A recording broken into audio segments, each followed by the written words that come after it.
It's probably the latest I think I've done a stream, and oh, why in the fuck am I foggier than balls?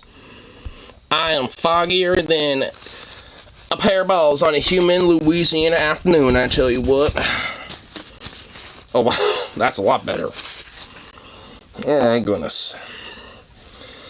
Alright, get this fucking work shirt off me. I've had this on for way too fucking long.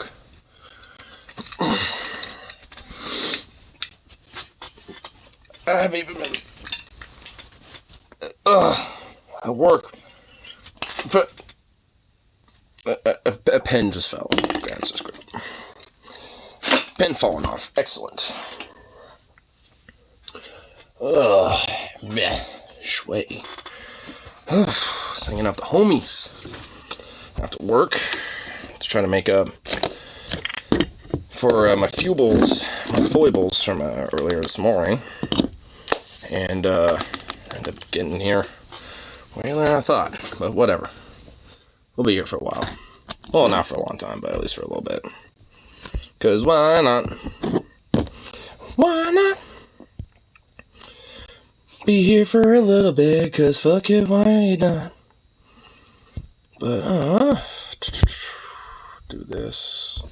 Do a couple things real quick. Get down, here, get down, down, down, down. Down, down, down, down, down, down, down, down, down, down.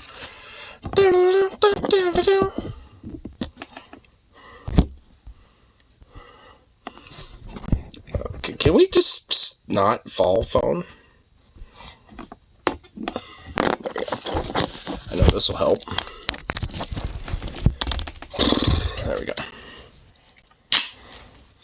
Yeah, I am stanky.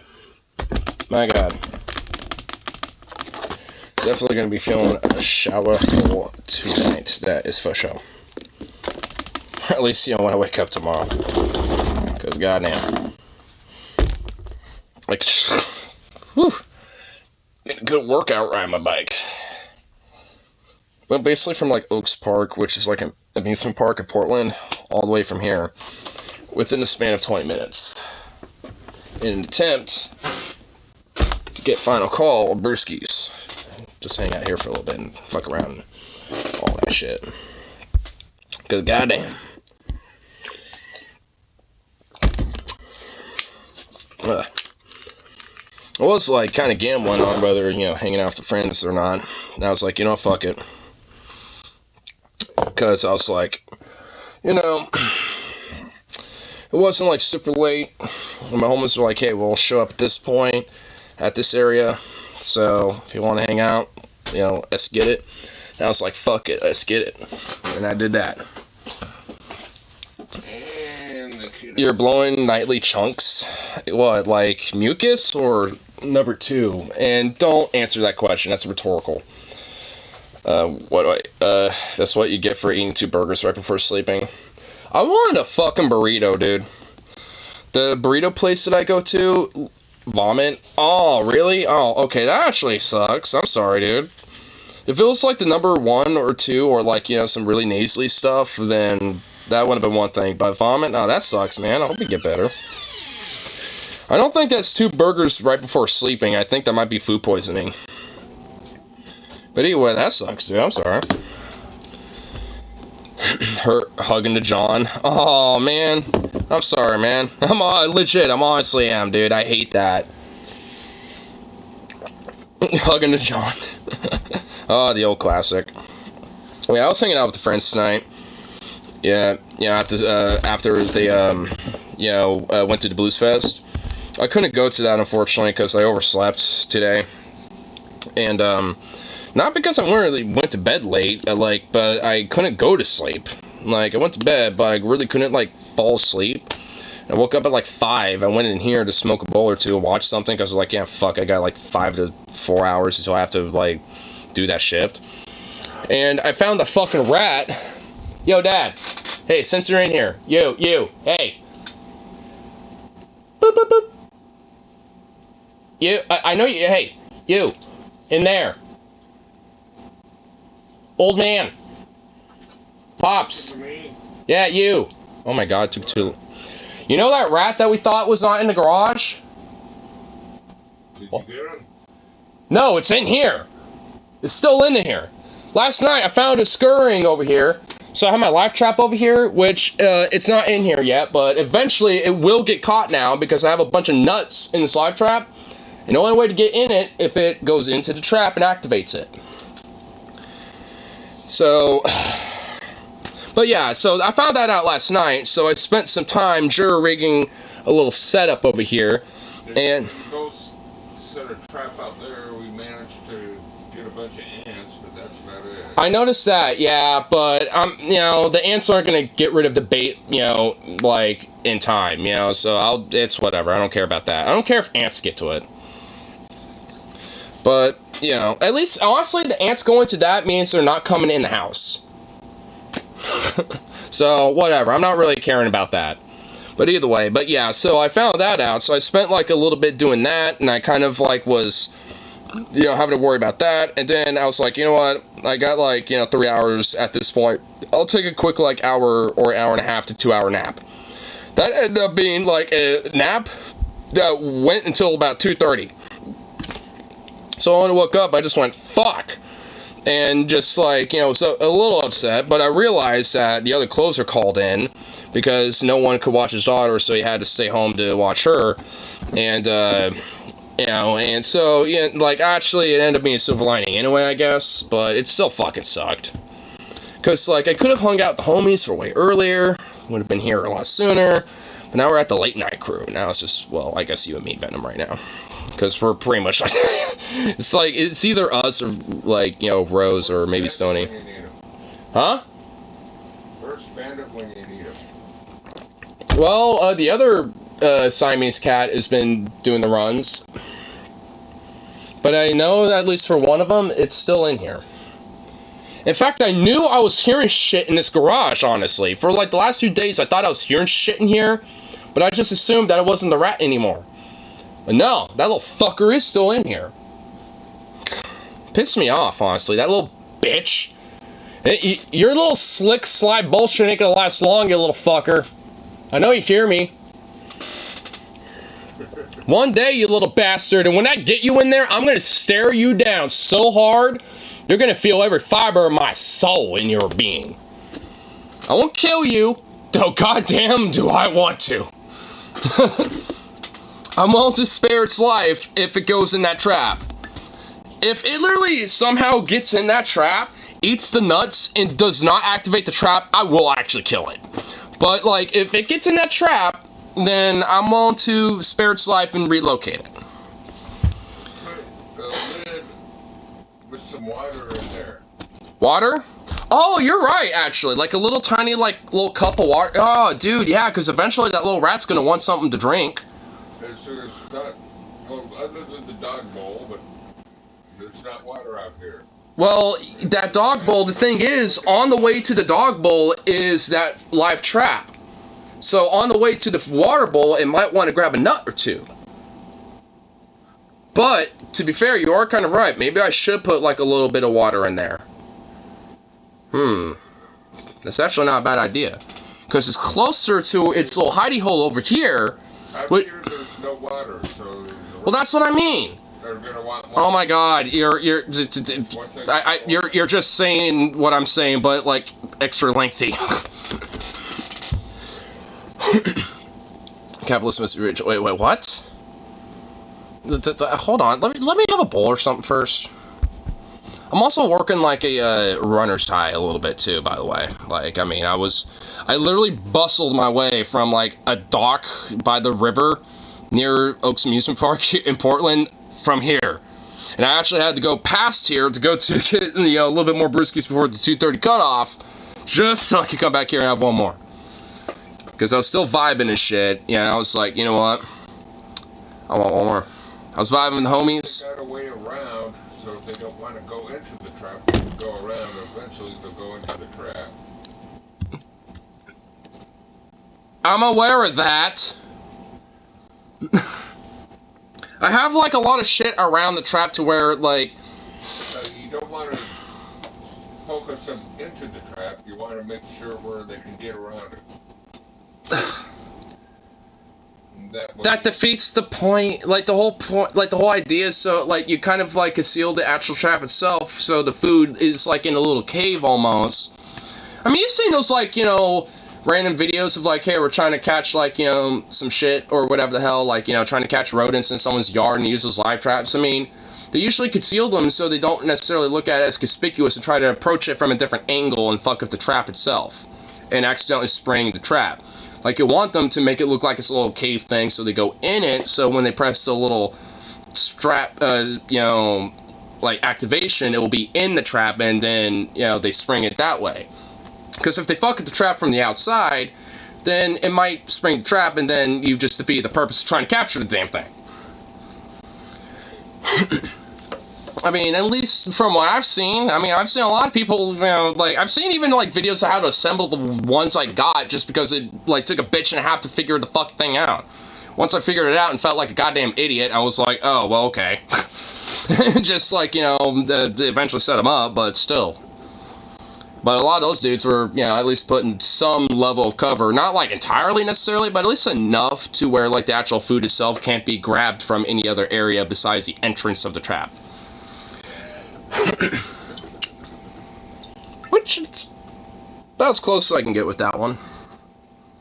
I know the one outside still is pretty good. Yeah, rats are actually pretty smart rodents. I know they're smart. I noticed this. I'm very aware of this. The fact that this fucker's been out of sight and quiet as shit and making me suspect I'm hearing shit for the last few days is enough to know this. This fucker's now, at this point, taunting me. This little rat is taunting me. And I'm just like... it's like a Tom and Jerry shit this time. Now, fuck off! I knew you were gonna get a chuckle out of that. Yeah, you're Tom. Yeah, fuck you! I really am.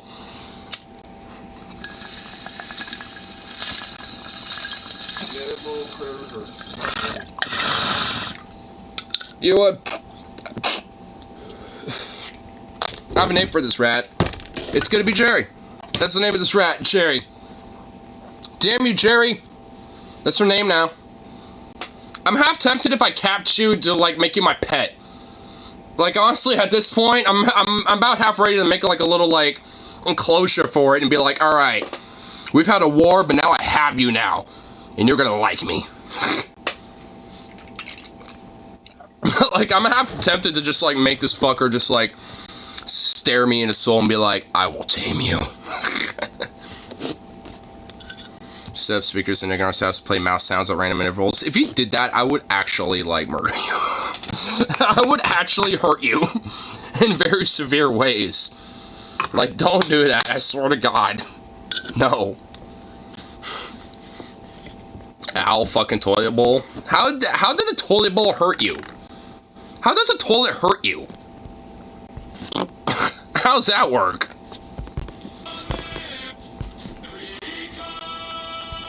America.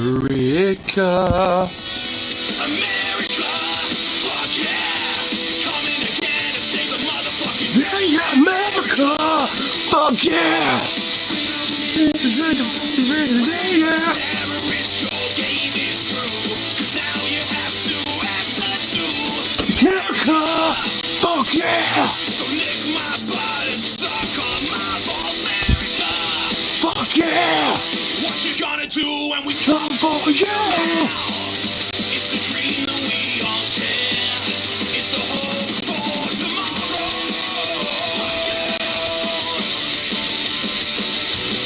McDonald's, Walmart, the Gap, baseball, NFL, rock and roll, the internet, PRS. Fuck yeah! I mean, when you're playing something like this, you're going to have to expect some headbangings.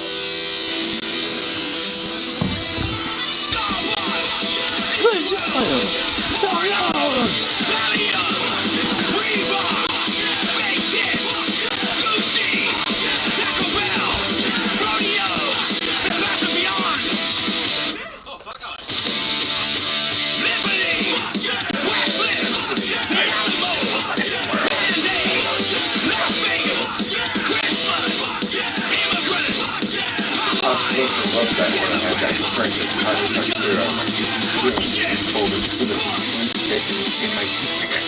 Wait, what? I had a parking ticket. Sounds very American. You parked somewhere where you shouldn't have. Ugh. I thought it was America. You know what? What about this parking ticket? To the police station, I had the dead Kennedy crank as loud as I could go. Police truck? Here for like 2 blocks away. Is it police truck? I don't need this fucking world. I don't need this fucking world. Yeah, I know that one. All right, that's a good one too. And I don't need this fucking world. I don't need this fucking world. Okay, I'll pay my ticket. Oh my goodness, I love it. And I'm sure they could hear it inside the cop shop. Oh, I'm sure they did. No, I'm sure. You should have played Police you Truck. hear it like 2 blocks away. You should have done Police Truck too. Tonight we get our truck, going downtown to the big junks. Your turn to drive, I'll bring the beer. It's an easy shift, no one to fear. Oh, you gotta love the dead Kennedys. Yeah, I love them. Anarcho and lefty punk as fuck. The original hard rock punk. Hard punk, yeah. The contrarian, like, anti-establishment lefty punk. Yeah. Like, where it was actually, like, you know, the OG shit. Good stuff. Come out with it, yeah. Well, I mean, not necessarily the first. I mean, there was like the Ramones, in like, you know, back in like, you know, the House of Punk in New York and stuff, where it kind of first got its little waves and stuff, and then like the Dead Kennedys, at least in the West Coast, kind of established it there. I mean, it was there was kind of like a little wave effect that kind of happened with it. Like once, like, because a lot of British punk happened in like the late '60s, early '70s, and then that made waves a lot in like America with a lot of like the punk scene in New York and the West Coast and shit. And that's where eventually, you know, Dead Kennedys became a thing, because like their stomping ground was like Portland, Seattle, and I think like San Fran, like pretty much the whole West Coast basically. I was living in the middle of the country at that time. Iowa. It shows how influential, widespread that type of, you know, like, you know, those type of scenes can really be back in the day. Yeah. Man, it would have been a fucking time to be like. There's actually going to be a punk fest going on in Milwaukee with MDC tomorrow. I'm going to try to go to. You know of MDC, right? It's an acronym, but they're a punk band from back in the day, from like 70s and 80s and shit. I've seen them live at least once. I have one of the shirts where it's like says, I think like Corporate Death Burger, but it has that little like Ronald McDonald clown looking dude doing the little punk dance thing. But yeah, I saw them live once, and when I realized who they were, because I listened to it before, it didn't click to me, because I remember seeing them at the Burnside Bash back in October, like, just before COVID hit, actually. And I was like, damn, they fucking rock. And I was like, looked them up online and went, wait a minute, I've been listening to these guys for a while. Like, because they have, like, you know, some songs, you know, like they've, you know, released for, you know, like some games and stuff. Like, I remember listening to one of their songs on Grand Theft Auto 5, GTA 5, actually. And a few other ones, because they've done songs like John Wayne Was a Nazi, and a few other ones and shit. And I was just like, whoa. I was just like, damn. You know, when I realized that, I was just like... You can't put down John Wayne. Well, I don't know, when you get like a good old punk song about it, I don't know, I mean, I'm gonna say otherwise. I mean, and also he kind of was a little bit, like, in his personal life, he kind of was a little bit of a, kind of a racist shitbag a little bit. A little, you know, but as an actor, I'm willing to give him, like, his credential there, but I'm going to play MDC, actually, now that, you know, it's being mentioned.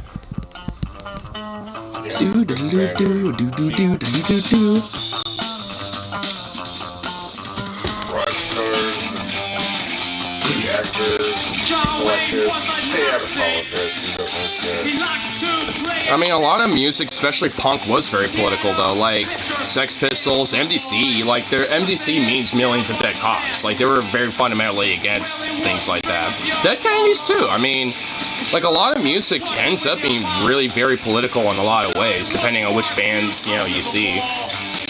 Like, I mean, Rage Against the Machine is, like, inherently from its foundation political, basically. I mean, there's a lot of bands that basically make its point to be so.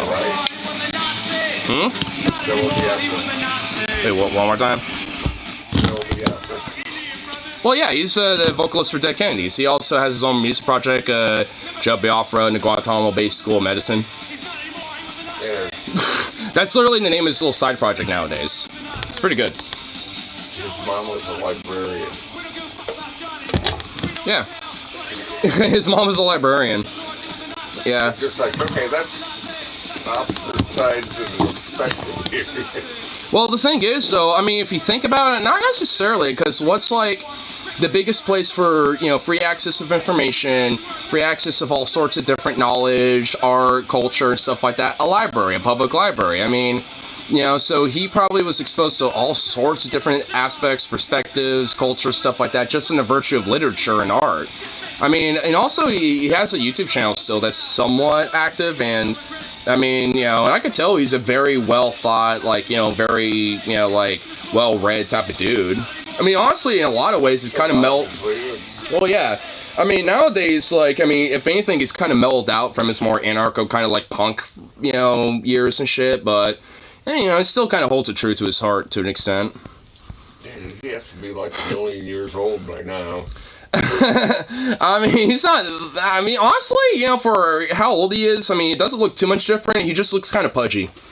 He just looks like a pudgy version of his young self, really. He was big back in the 80s. Yeah. And he also did a lot of, poetry and stuff. Like, he also did, you know, a lot of, you know, little, like, monologues, stuff like that, and, you know, various different, like... Mom said, for once, I imagine. Well, not just that, but I'm sure, you know, like, I mean, he probably looked up different, you know, poets and playwrights and stuff as well. I mean, I could just tell from a lot of his, like, works, you know, that he definitely has, you know... Yeah.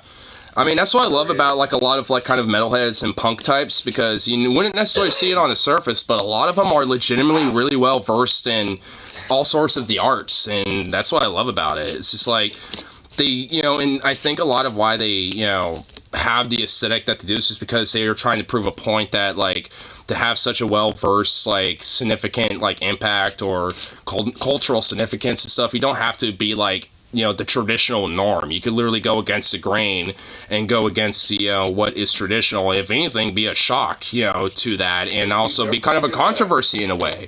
And if anything, could, you know, prove fruitful and, like, actually be kind of like a benefit, you know, at least in the long run, even if the contemporary times don't necessarily see that as much.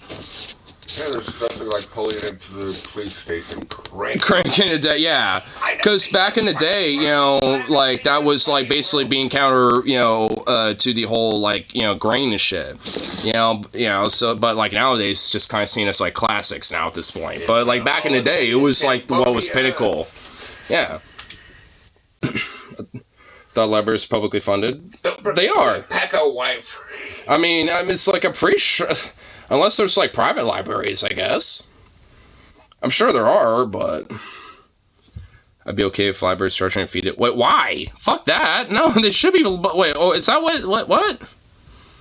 Punk is a hit and miss for me. Sometimes sight, sometimes awful. Well, yeah. I mean, you kind of have to... Well, that's kind of the thing of punk. It's so, like, countercultural and against the grain that sometimes it's against the grain even within itself. If that makes sense. Then it became kind of the grain. Yeah.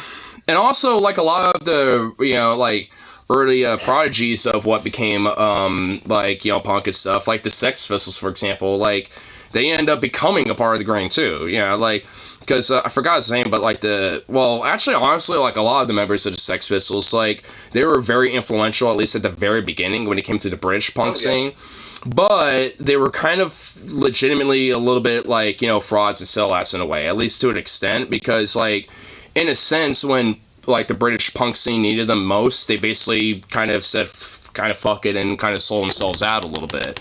And just kind of basically said, fuck you don't know what you're talking about, to, like, the rest of the scene and shit, even though, like, yeah, they basically made, like, one album. She ain't no human being. Oh, that's Ramones. Yeah, that was Ramones, yeah, but, like, I mean, you know, but they only, you know, because they basically made, like, an album, maybe, like, 2 albums, and then just, like, kind of said, oh, fuck off, we made our money.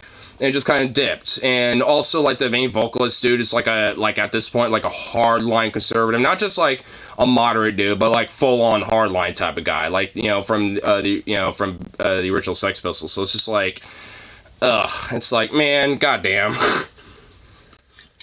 Conservative isn't bad, but hardline. Well, I mean, like, it's conspiratorial shit. Like, I mean, it's not just like, oh, free market. It's like, oh, yeah, I believe that, like, you know, this, like, you know, this guy is, like, our god daddy or something. I think he was, like, a literal, like, kind of, like, hardcore Trumper guy or some shit. I don't remember. Like, something like that. Exist. Well, he did, but... Looks like I'm gonna venerate the police. Well, wait, who? What? Huh? Okay, I will admit, I haven't been reading the chat, but what? I just... Send short link to want something in the middle of the line. Trump had good economic policies. I mean, he literally didn't, though. I mean, like, a lot of the elements that, you know, kind of see now are pretty much, you know, at least in some part, you know, due to his results, but literally nothing has gotten any better, you know, due to any of the policies that Biden's like, it, well, frankly, literally the lack thereof. I mean, it literally is no difference. The only thing now we have is, like, not the brazenness of Trump now, it's white, but Biden literally is practically no fucking different. No, that's right, she's scratching.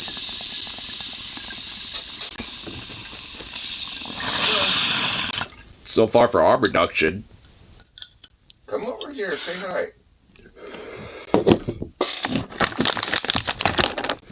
There you go. Oh, yeah, you heard food rattling. Yeah, well, here.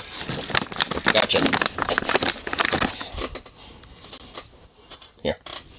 You can... See, now... There you go. Well, yeah, to make him, like, work for it a little bit. Oh, okay, well. The Ancient Ass Man, the Police. They sound familiar. The Police? I mean, what about, like, they're a punk band, aren't they? Or a rock band. Don't stand so close to me. Yeah, no, yeah, they just don't stand. So, And Message in a Bottle. Message in a Bottle. Yeah, they're rock. Yeah, I know the Police. I like the Police. I mean, I'm not, like, gonna, like, fucking, like, suck your dick or nothing necessarily, but I like the Police. I mean, I like that classic shit. I mean, what the hell? Police, Kansas, Boston. What else? Classic. That makes me feel Clipped and Shipped. Oh my god. Oh, you mentioned the Police, the band, just so it can, out of context, clip and ship me saying, I like the Police. Wow. Well, you can't really do that when you have my dad being like, message in the bottle, and then like, and all that shit. Oh my god, whatever. Don't stand so close to me. Yeah, don't stand so close to me. That's a good song. Yeah, it is. Yeah, I mean, it's a radio hit, and honestly, it's overplayed, but I mean, you know, it's an okay song. I like it. I literally looked up the Police, the band, and literally the only song that came up over and over again was Message in a Bottle. Like, that is like the one song everyone knows by them. And it's like, oh my lord. And I will admit, like, that song's so overplayed that I am kind of sick of that one. I wrote here to confirm that this happened. Yeah, because I'm talking about the band. Not like actual cops. It's called sound editing. Oh shit, you're right. Oh, that's Cheap Trick. The Dream Police, they live inside of your head. The Dream Police. Man. Goddamn editing. Things that suck, getting busted by the Dream Police. Every time you go to sleep, you're in jail. You'd just be Freddy Krueger, basically. That would be worse than actually. It's more like a dream torture dungeon. Every time you go to sleep, you're in jail. Gonna sound edit to say, I like the police. Oh my god! Of course you're gonna like do that. Yeah, just like basically how they sound clip to Voosh to basically be like, oh yes, like, you know, if you think that like, you know, child labor is okay, then you think child pedophilia is okay or some shit. Like that, like, infinite meme. If you like child labor, keep buying Chinese crap. It's, the thing is, American corporations have literally been caught with this shit, too. Like, there's literally been, like, big brand names that have had, like, children in the U.S. in different states, you know, that have had child labor. It's not like just in China where that happens. Like, it certainly does happen in the U.S. There's been different cases of that because of different, not just, like, small business, but literally big-name corporations like Tyson. Maybe mow the lawn and dig holes. That's not what that means, though. Like, you know, you got, yeah, of course you're going to have, like, some 12-year-old being like, yeah, you know, $10, you know, an hour to mow your lawn. Yeah, of course it's going to get a kid like that. But, like, I mean, like, you know, like Tyson or, like, some big-name, like, you know, company that is, like, legit hiring, like, 13, 14-year-olds or like 12-year-olds even. There's been they have to dance. No, it is. It literally is. Like, that has happened. Like, and even younger. Like, I mean, in different states, not in Oregon necessarily, because we actually have like decent worker laws and labor laws here. But like some states, you know, got certain loopholes and shit where they, you know, some companies, you know, kind of skirt under the rug and will legit do that shit. And have been caught and had to like pay different fines and fees, you know, because of shit like that. Though they shouldn't necessarily pay fines and fees. They, you know, the executive CEO should literally be imprisoned, you know, for shit like that. But I mean, at least in America, basically, you know, like you basically pay a fine and you can get away with it. Yeah, you pay the fine, you keep on doing it. Yeah, which is part of the problem, which is why they keep getting away with it. We're literally in like a Gilded Age right now. We're like in the neo-modern Gilded Age. Like, this type, like, I mean, there's, like, companies, or, like, there's certain companies like Amazon and Walmart that are literally, like, trying to push this idea to, like, have, like, their own personal, like, counties so they can literally, like, run shit themselves. Like, outside, you know, like, literally not just bring company towns back, but... Well, yeah, I mean, it already kind of is because of Disney. Yeah, I mean, you aren't necessarily, yeah, I mean, you're right. You're not wrong with that. I mean, because, like, a lot of employees of Disney also basically live in apartments that are partly owned by Disney. Or at least in totality owned by Disney. So, I mean, yeah, I mean, even there. I mean, it already is, at least in Florida especially. Well, not so much Disneyland in California, but Disney World in Florida. And actually, there's literally a whole big cabal because it's like... You know, DeSantis is so against this whole culture war nonsense because he's such a Nazi that he literally is raging a war against fucking Disney. It's literally crippling the entire fucking economy of Florida. Like, he's, like, DeSantis, like, is such a fascist that he's literally destroying Florida, his, like, economy and shit. And it's literally been, like, slowly but surely getting crushed. And it's just, like so literally gung-ho that, you know, about wokeism or whatever the fuck, that he literally can't, you know, like... They'll talk about anything without fucking mentioning it and some shit. And it's, I mean, he's basically like, you know, creamed Florida to the ground, not like it already was anyway, because Florida's a fucking shithole anyway, you know, as it is already. But he's just like made it even worse. Like there's like literal fucking Nazis that were like outside of Disney World, you know, they're, you know, with Nazi flags and shit, just hanging out, who are open DeSantis supporters. Lower, like 10, 20 feet lower in sea level. The Bahamas, Florida would be like way much bigger, and the Bahamas would be included. Florida's just like one giant swamp. And with enough hurricanes of climate change, it's gonna flood. It'll literally not be a thing anymore. Well, not the northern part, but the part that limp dick, that weird limp chode dick that America has, that is Florida. The whole state's like a couple feet above sea level. It won't be there for long. Florida would be gone. It literally won't be there for that much longer. Give it a few decades, Florida will just like just be gobbled up. It used to be huge. I mean, not too much. It wasn't really that significantly huge. About 10,000 years ago. Well, sure, 10,000 years ago, obviously. I mean... I say Florida was, like, massive. Well, honestly, like, I mean, like, the land masses and period were different then. Like, I mean, there was literal thousands of, like, tectonic shifting that happened, you know, between that time. So, of course, it's going to be probably bigger or slightly different then. Yeah, you lower the sea level, like, about 10 feet or so. You wouldn't even notice it here in Oregon. Florida... well, yeah, you would notice it here in Oregon. Yeah, you would. It'd be like... Huh? Yeah, you would. Yeah, like, I mean, Oregon's coast would expand pretty significantly. Like... Not really. Well, not like, you know, Oregon's coast goes like this. Florida's like Well, okay, like, alright, well, what I mean is, like, well, the thing is, like, Oregon's coast is kind of, it varies a little bit, like, a lot of it's very, a lot of it is cliffy, and, like, has cliff sides and shit, but a lot of it's pretty flat, too, like, I mean, it would vary and shit. There would also be, like, a lot of archipelagos and shit and stuff. I mean, we already see that a little bit, with some of the rock formations like Cannon Beach, Rockaway, and stuff. I mean, there would be, like, some archipelagos and some other shit, but, I mean, so it would change Oregon's coast pretty significantly because those archipelagos will also be included. Like, I mean, when it comes to, like, the coastline and the actual, like, state borderline and stuff, because, like, it's not just, like, the actual coastline itself, but within a certain mileage, from that coast as well. Like, because, for example, Maine and, like, some of the, like, and even Seattle, Washington, like, their coastlines are legitimately, like, fucking insanely huge, square kilometer-wise, because of all those archipelagos and those islands and all the other shit.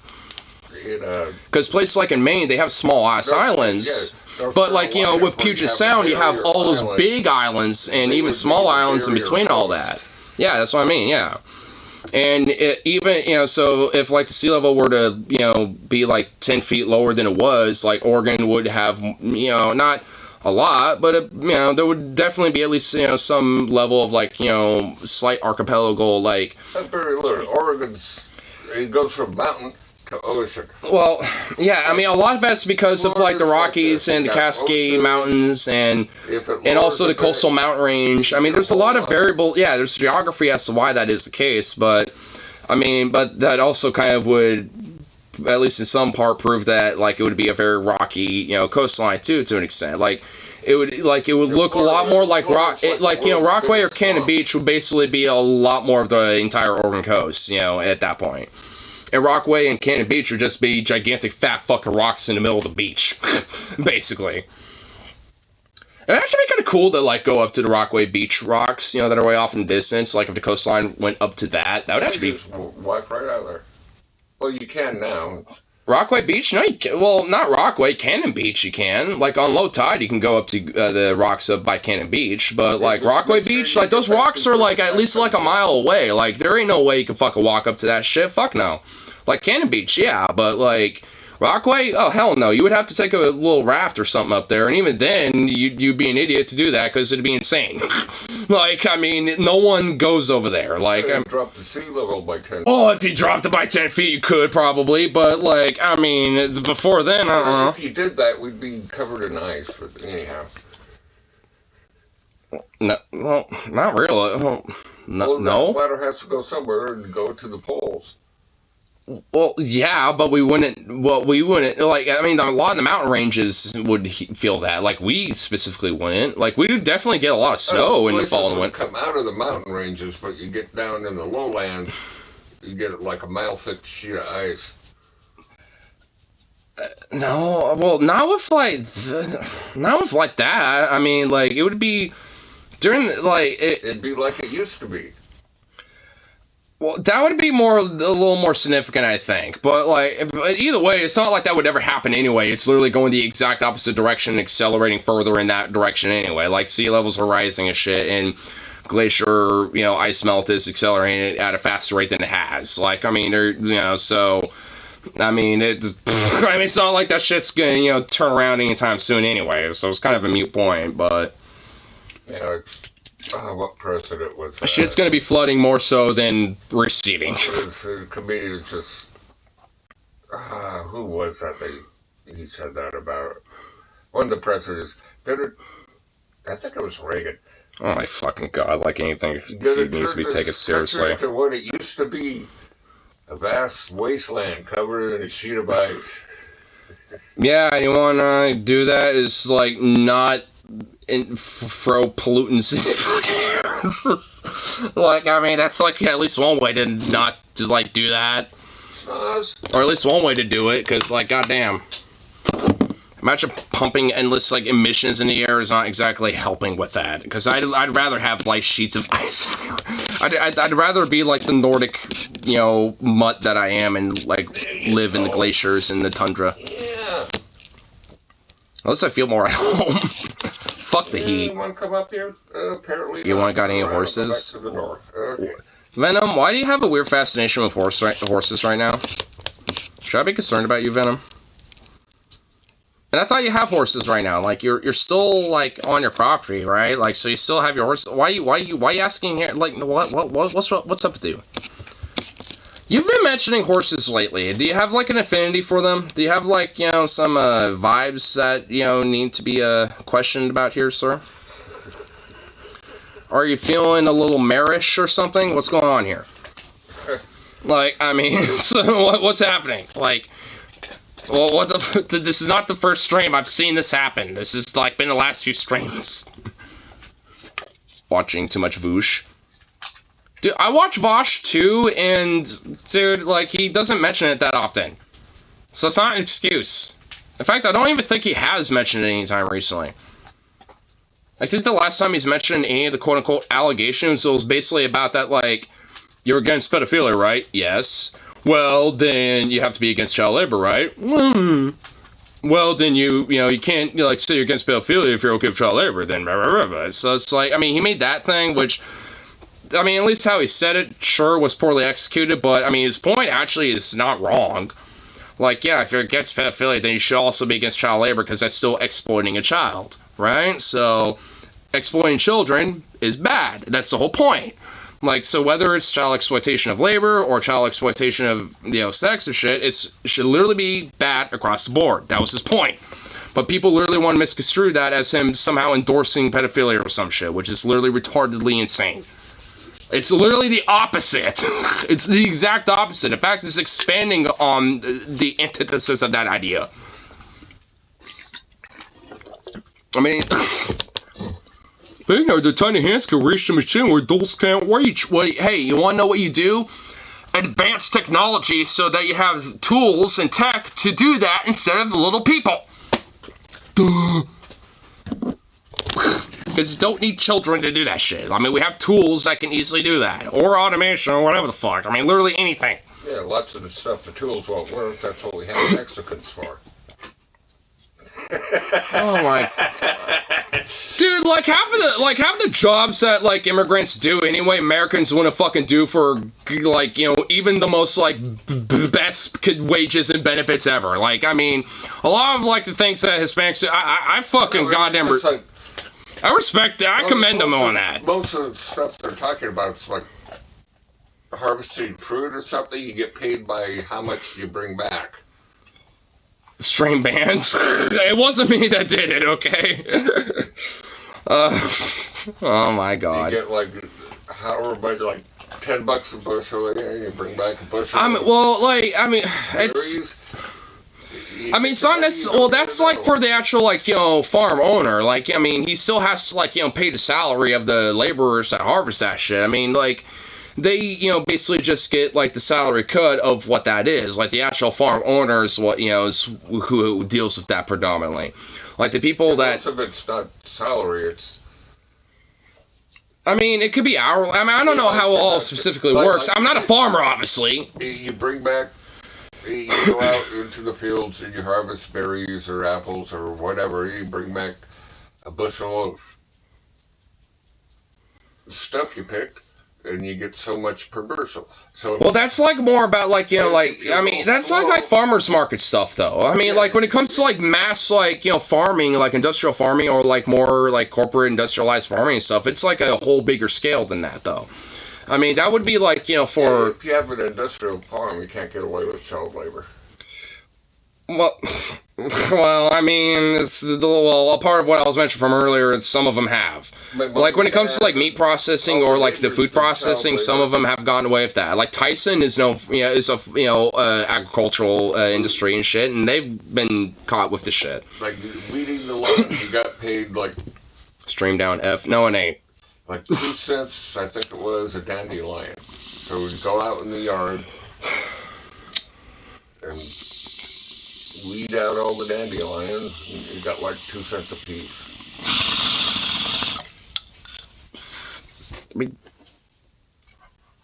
Which technically, I guess you could call it child labor, but it's... Well, the thing is, like, dandelions are actually medicinally not... Like, they're actually pretty good. Dandelions actually do have uses. people don't like them in their yards, but yeah, they're very... Well, that's why I hate the whole idea of the whole manicured lawn, honestly, because, like, realistically, some of the weeds that you have, if you research them, actually could have some medicinal / like utilitarian properties if Dandelions. you... Dandelion, yes. They Dandelion tea is a kinds thing. of great- Dandelion tea is unironically a thing, and it actually is good for you. They're a major weed, but if you... Like, I mean, Native Americans and indigenous peoples have used dandelions for all sorts of stuff for a long fucking time. For fucking thousands and thousands of fucking years.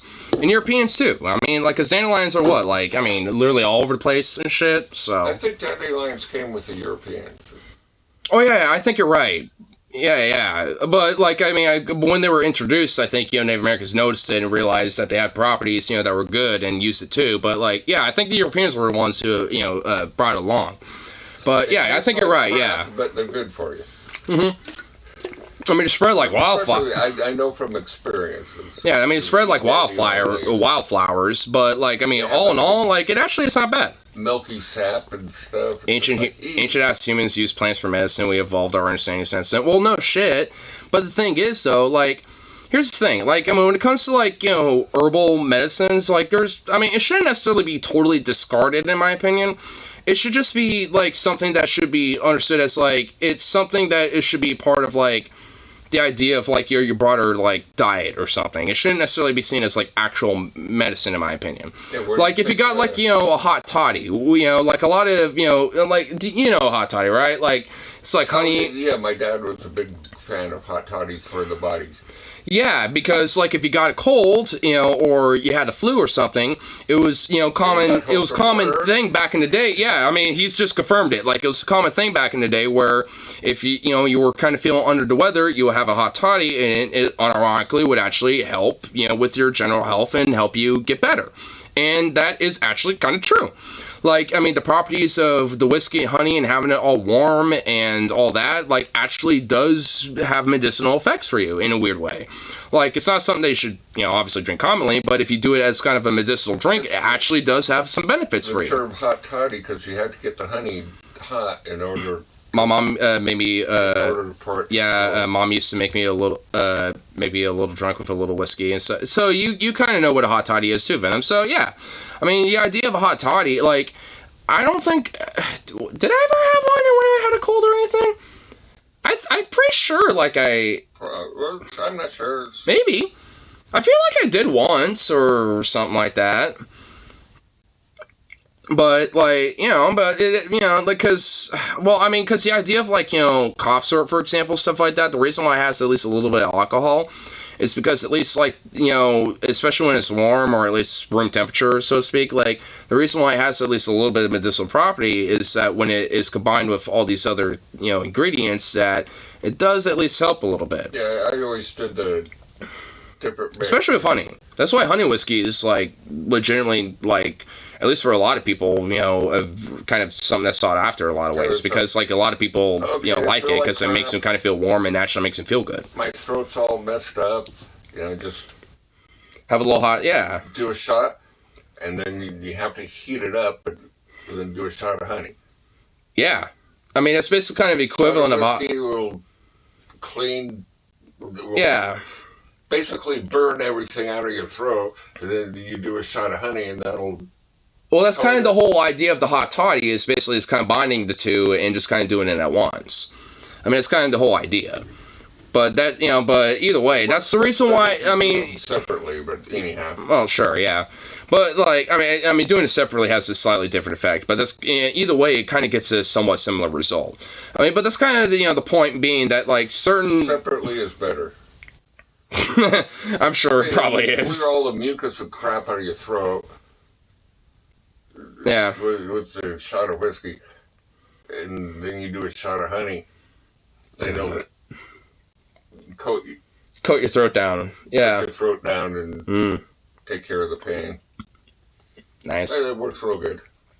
Yeah. I mean, that's milk in there. Yeah, and like that's why I say broadly speaking, like when it comes honey.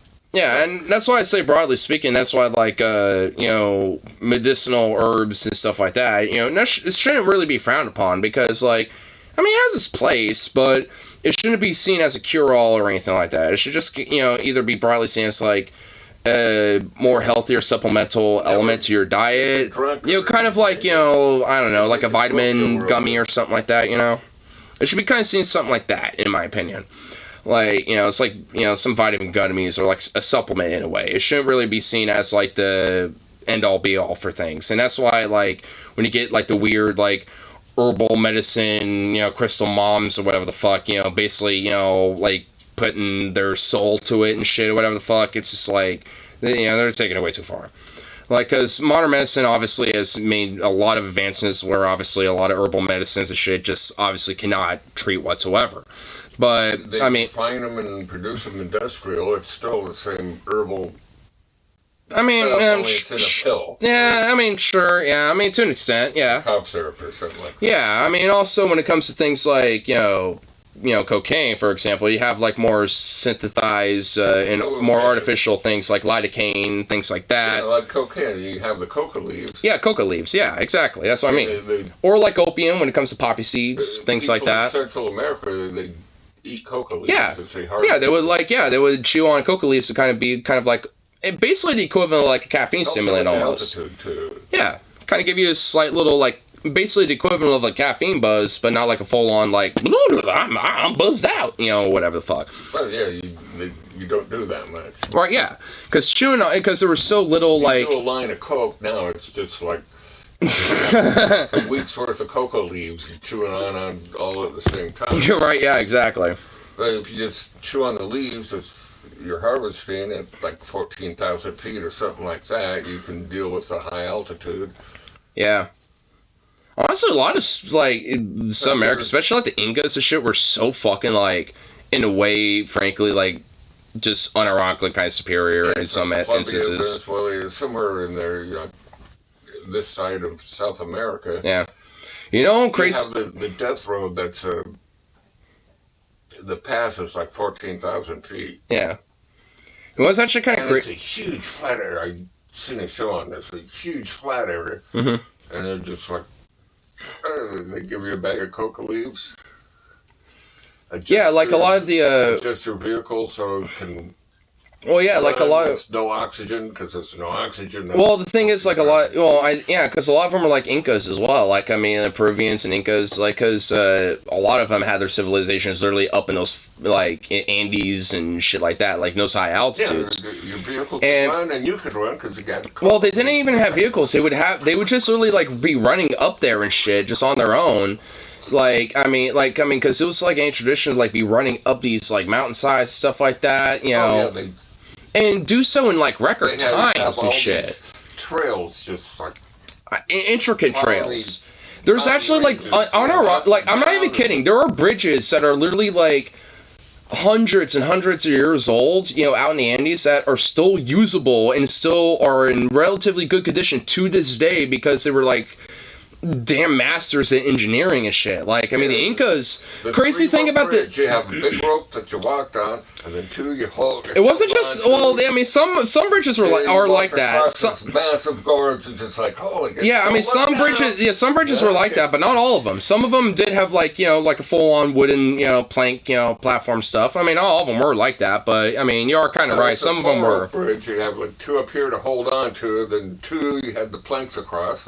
Yeah. Some of them were just like the one... Just like a one fat rope that you just had to balance on, yeah. Balance on, but you had the two to hold on to. Yeah, but like... The one... you want to know what's kind of crazy about the Incas when it comes to their construction? Like, they were honestly... They never, like, had, like, the same, like, kind of mathematic understanding, so to speak, as, like, a lot of, like, the, European, Mediterranean, counterparts, so to speak.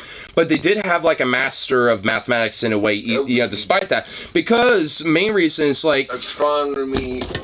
astronomy as well. Yeah, no, absolutely. Because, like... Even to this day... Yeah. I mean, also when it comes to language, if you think about it, with writing, because they didn't necessarily have writing, they had, like, these little knots and strings, as a form of communication. But, like, at least when it comes to construction... Yeah, the frickin' Spaniards... colonizers. when the Spaniard devil showed up. But... the fucking Spanish. I'd be embarrassed by my sister got used by the Spanish. I mean, yeah. Well, Americans They are. knots on a string, and the Spaniards went and everyone they could find, they burned. Yeah, and also, like, at least when it came to their construction, at least when the Incas, like, I mean, they would basically, like, kind of chisel down a lot of, like, you know, these big, you know, rocks and stuff, but would use a lot of the dust, you know, from what they chiseled down as kind of, like, you know, the concrete almost in between, you know, kind of like how you have, like, you know, a lot of the stuff that keeps bricks together and shit. That was, yeah, kind of like their form of mortar. It was just basically dust. And would just use the certain bricks that just happened to fit perfectly enough, you know, with these, you know, other, you know, big rocks and shit that they were, you know, building up with, the, like, whether walls, buildings, arches, all sorts of shit. And, you know, and when you look at them, like, with these images of all these things, you would think, like, how in the fuck did they do that? But, like, you know, like, it took, like, dozens of fucking people, you know, to, like, create such things. It's like, you think, like, how in the fuck did they did that when you, like, look at things like, the, you know, the pyramids and shit like that? And there's kind of, like, you know, this very intricate specificity, but with, you know, but there's, like, such a polygonal formation, but yet it all fits so perfectly like a puzzle. It's just, like... You know how they do that? Well, I mean... That's easy. You take the big rock that doesn't quite fit. Yeah, and then you would basically slide it back and forth until you. Yeah, and then all that dust would be kind of the mortar in a sense. It would help nestle it in place, and as they built on top of it, it would help nestle it and secure it further. In the crack, you know, yeah. It's a fine, but you think you just like sit there with a rock and slide it back and forth and grind down all the sides. Yeah, I mean that's basically what they did on top of one next to it and the one next. And then once they built it on, it literally kind of helped secure it even further in place. And like, and there's also a lot of earthquakes that happen, you know, throughout that region, and none of mortar is bad for earthquake. I mean, yeah, but funny enough, a lot of what they did actually has, you know, stand all of that shit. Were just fit so perfectly together because, well, no one's ever said this. I'm just like, well, that's an easy solution. You have that much people to move that much rocks to build a huge wall or town or whatever. And just, I mean, and also when you think about it, where all these like towns are and shit. Yeah, and when you think about like where all these like settlements and towns and shit, like Machu Picchu, for example, it's like you have to think about like they had to like move all that shit from some up these fucking, you know, paths, all these mountains and shit. It's like, I mean, it's like more fucking impressive in my opinion than just like we moved stone from flat field over here and, you know, built a very... Yeah, that's what, like, the Egyptians did. Yeah. So they got this... They literally had mountain ranges that had to, like, climb mountains to, like, move fat multi-ton rocks and shit. It's like, I mean, that is way more impressive in my opinion. And there were more rudimentary with it, too. And yet still have more of, like, a understanding with this shit than... move the rock from here a little bit downhill to here. We could build a city on top of the mountain. That way we don't have to. Oh, and then you got the Aztecs with like Tenochtitlan. Like they literally built a city on a fucking lake. That's how they, you know, had their empire started. Like, yeah, like a bunch of people like saw. Yeah, they literally like had a vision. Where it's like, there's an island in this lake. We will build a city on that. And they just fucking did it. And it like, and they literally moved land, they literally like moved Earth itself, like to make a fucking city on a lake. I mean, that's what Mexico City is today. Like, it's over that shit. Island. Yeah. I mean, that shit is insane to me. They all retreated to this island and they built a massive city. I mean, that in itself is insane to me. It's just like, I mean, and to move all that shit, you know, from like, in the center of that lake, all outward. Like, I mean, you know, it's just like, that shit is kind of whack to me. And just in how intricate and massive and like fertile and populous, like, the city was for its time. I mean, it was like legitimately like... The largest city in the world. Yeah, it legitimately was for a moment. Yeah, at the time it was. It was like, I mean, when it came to Fernando Cortez, when he visited the place and shit, because I think he was the conquistador that was the one who eventually led to his downfall of the Aztecs and shit. But like, I mean, when he visited the city, the way he did. Yeah, I mean, yeah, this guy's kind of fat rat bag, but like, he got tied to a post and they poured molten gold. Because who wanted gold, they poured molten gold. Yeah, because the Spaniards were literally obsessed with gold, and yeah, honestly, that Game of Thrones scene where they poured gold in, I forgot what's his face, but like when they poured gold in his mouth, it's kind of referential to that. And honestly, it's just like, I mean, hey, gold obsessed fucking greedy Spaniard, literally having gold poured in his mouth. I mean, hey, you want gold? Here you go. Yeah, exactly. I mean, you know what? Like, considering the shit that he did, there was lots of gold. The guy was kind of an atrocious motherfucker. Like, he did some pretty heinous stuff. So Aztecs and the Incas. And I don't blame the Aztecs for doing what they did. Just like, oh yeah, it's pretty, it's shiny, we make jewelry out of it. I mean, just like the indigenous that Columbus met, they were willing to give him all what they wanted, but they were literally so greedy and like, this is literally all we want. Yeah, because because a lot to the indigenous, a lot of the gold and stuff like that wasn't. Give us more gold. Okay, we'll tie you to a post and pour it down your throat. Well, the thing is, like a lot of them, didn't really see gold. Might be a little warm. Well, yeah, I mean, because a lot of them didn't really see gold as like this fundamental like valuable thing. They just kind of saw it as like a really cool like. Fancy little intricate thing, for jewelry and art and stuff like that. They saw value in it with that, but they never really used it as like a currency or anything like that. They just saw it as more of an artsy value, more so than anything. So when it came to like currency, when it came to like currency or like when it came to economic stuff, gold wasn't really a part of that outside of just like basic barter. Yeah.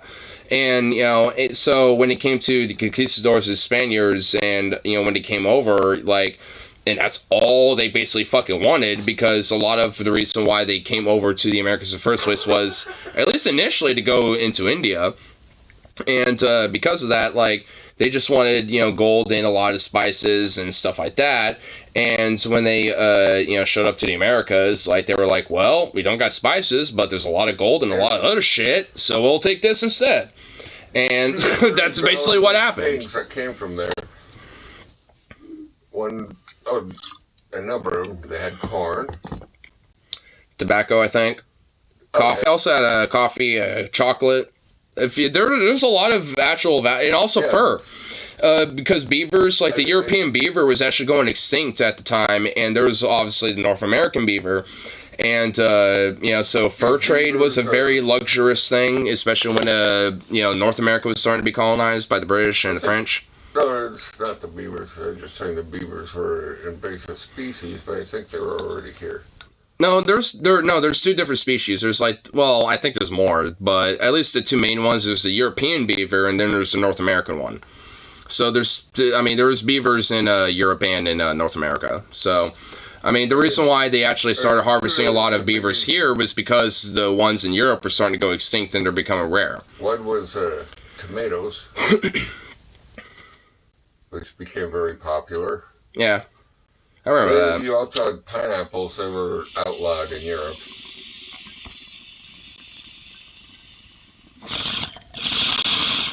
Well, funny enough, actually, like... Pineapples were illegal because the explorers brought one back to the king and just he tried to take a bite out of it.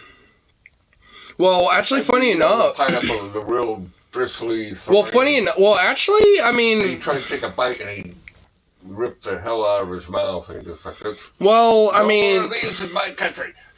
Well, funny enough, actually, it's a somewhat... That's kind of somewhat of a miss. You might be a king, but you're a bonehead. You have to cut the skin off of the pine. Well, yeah, no shit. The inside. Well, yeah, the aristocrat, and the kings and the royalty were known for being retarded. But, at least when it came to, But when it came to, the pineapple, it's a little bit of a misnomer with that, because, there was a element of different royalty that actually kind of saw it as a luxury thing and would even kind of put some, symbology with it, with some of it, with, some adornments and, things like that at times. Just because it was, because obviously at least some people understood how to eat a fucking pineapple.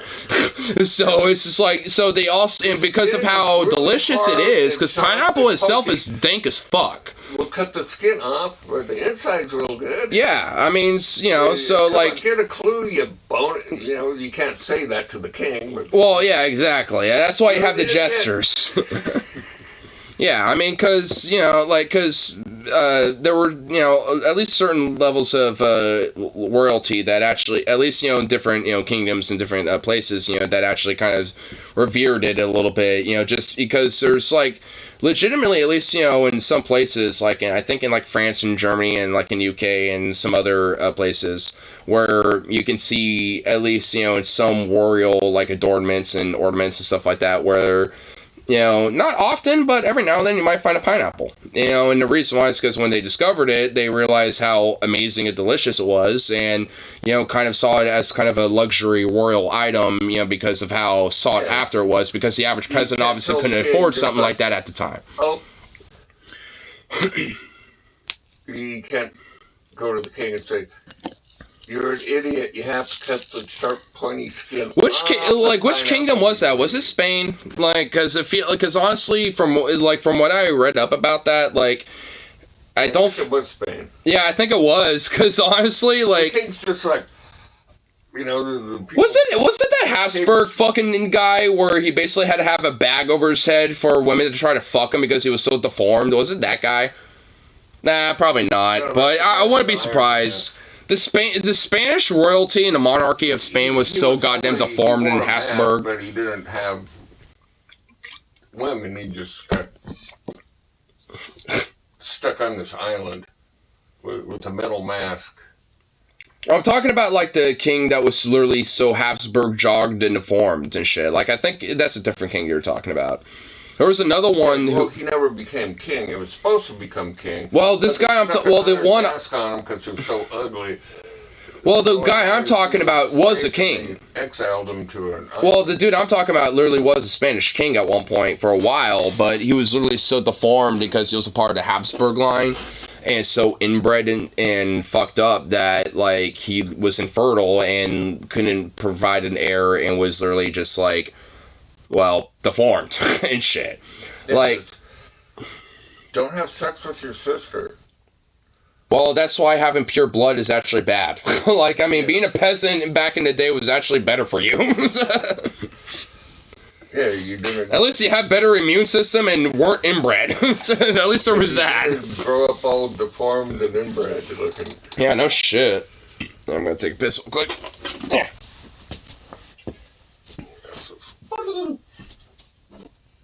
Yeah, Mr. Scratchy. Oh, jeez. Ow, ow, ow. Yeah, that's right here.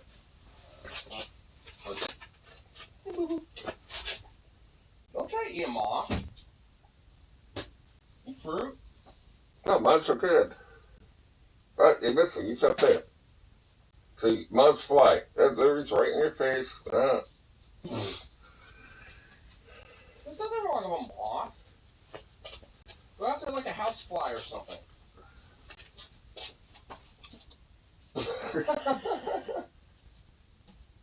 He'll never go after anything else, but he is like a predator when it comes to bugs. Especially flying ones. Earlier, you stepped there and I think it's like one of those dryer sheets in the hallway.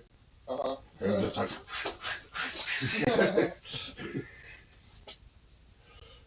Oh. Cool. It was just like, my leg won't work. Oop. Oh, you almost got it. You missed it. Fly, I think. Yeah. I mean, don't go after a crane fly. They're harmless. Yeah, but they're tasty. Not big guys. Yeah.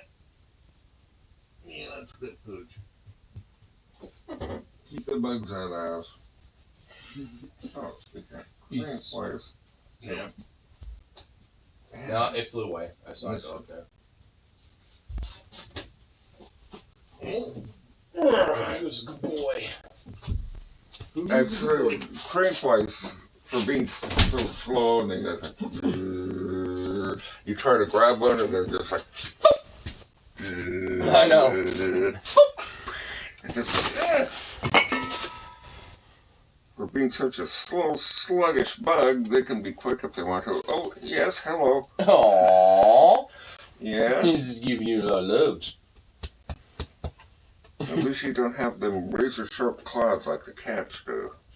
Yeah, you know, funny enough, I never have had a trim his little claws. It's actually been pretty good about those.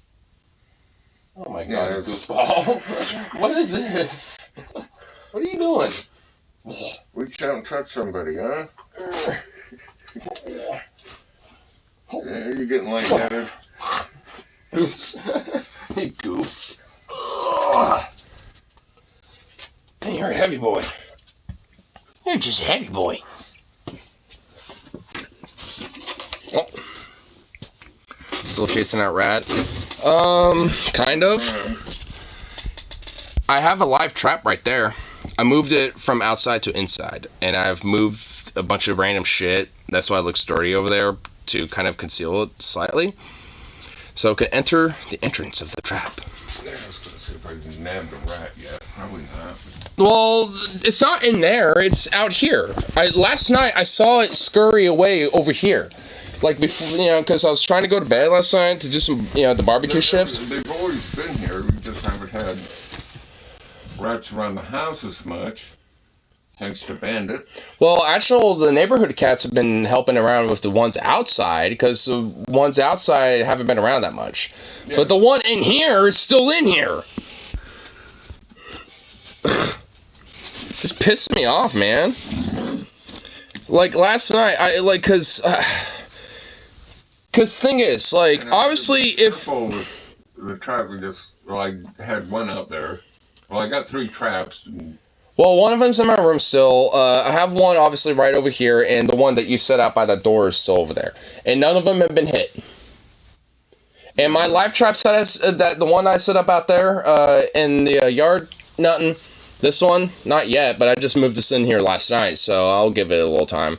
Because I'm sure, you know, when we aren't in here is when it's more likely for that little fucker to come out. Jerry. It'll come in due time. Oh, yeah, eventually. I mean, these live traps will take a while. I have a lot of nuts in there.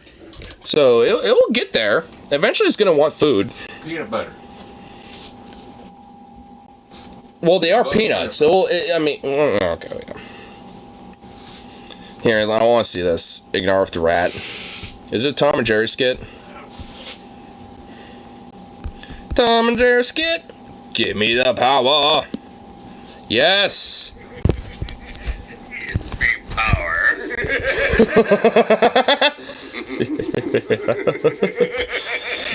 Give me power.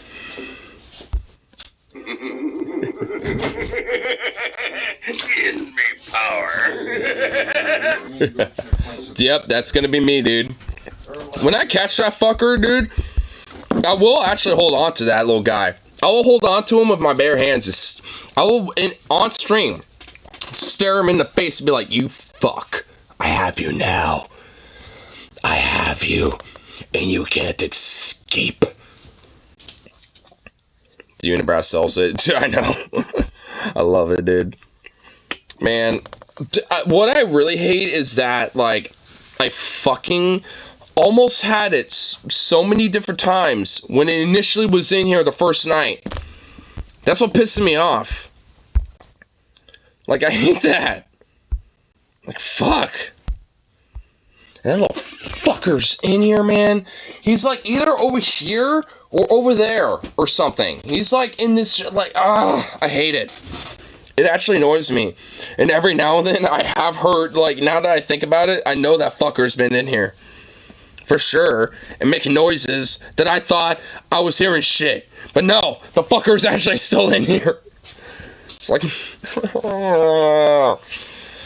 looks like all the traps out there aren't doing much but attracting a whole bunch of ants. Well, at least the ants aren't going inside the house. So, at least they're doing something. Yeah, it keeps the ants. I watched a video tonight of a business that flushes out rats from farms using dogs and ferrets. Nice. Wait, John Wick and Plan Mountain Dew? Yo. Mountain Dew Lots of Mountain Dew. Lots of Mountain Dew, dude. Planet Mountain Dew, bro. Whoa, look at that. Yeah, I like it. I'm not afraid of the man who wants to kill me. I'm afraid of the man who doesn't drink Mountain Dew. I've faced countless challenges, but Mountain Dew has always been my ally, my trusted companion. True. It's the liquid courage that empowers me to face the surreal and conquer the impossible. Mountain Dew is the fuel that keeps me going, the elixir that rejuvenates my spirit. Elixir that rejuvenates my spirit. Is that? I need Jolt Cola. I mean, is that how you feel about Mountain Dew? Pretty much my entire life, you've drank Mountain Dew, so I mean, yeah. I love Mountain Dew. Oh my God, you need to embrace the AI like Mountain Dew memes. Planet Mountain Dew, dude. You ever had Jolt Cola? Probably not. I've heard of it. Anymore. It was like Embrace the world of Mountain Dew. Sugar and twice the caffeine. Grab that Mountain Dew. College. Wormhole closes in 5 minutes. What planet are you guys from? Planet Mountain Dew. The place where all your dreams come true.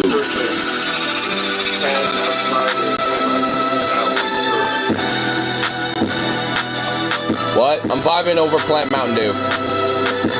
Where all your dreams come true.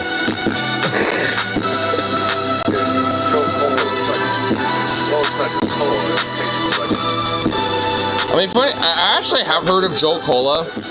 But it was, well, I'm exaggerating, but it'd pour out like Do your toilets use Mountain Dew water? No. We pee in plastic bottles.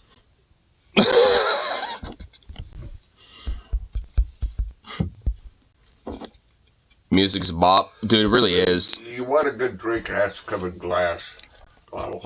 Oh, dude, glass bottle is the best way to do it. Not doing a glass bottle is much better. Oh, I bet. Than Oh, hell yeah. or plastic. Yeah. Oh, yeah. Oh, definitely. Dude, glass bottle, like anything, is better. Just honestly. You get that plastic taste. I know, it's gross. Yeah. You get microplastics. See, the Right, boom. you gotta See, go with the your black. generation had lead, and we have microplastics. So, you know, no matter what, we got some shit that's fucked us up. We didn't have lead Lead pipes, drinking patents. Yeah, well, see, you got fragments of lead. See, that's what I mean. Lead paint, stuff like that. Well, maybe not necessarily you entirely, but at least your parents probably did. So, I mean, I'm just gonna be blind a little bit. If you don't eat paint as a kid, you don't have to worry about that. Well, true, but but the overall thing I'm saying was that lead was in everything for a while there. See, I mean, it was in there. It was in a lot of shit. Now, Why so do you think they have catalytic converters? In Exactly. your car, it takes the lead out. That's where that term comes. Let's get the lead out, and you punch it. And you're burning all the lead out of your exhaust system. Out of the exhaust into the air.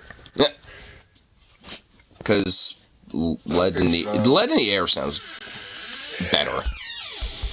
What's funny is that somebody named Stink Fungus also has like reacted to this Planet Mountain Dew by saying that Planet Dr. Pepper is actually where it's at.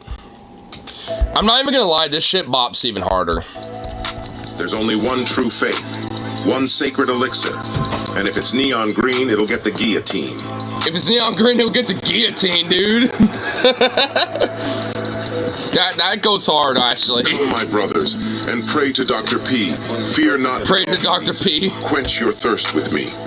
Quench it first with me. When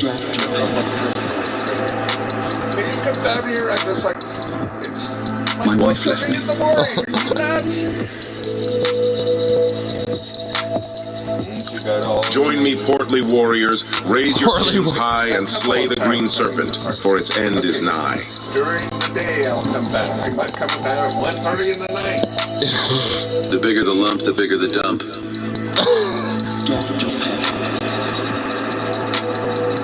Dude, this AI shit is going so hard. I My love it. physician said my blood is 94% Dr. Pepper. The way I look at it, my Dr. Pepper is 6% blood. True. My Dr. Pepper's 6% blood. I like it.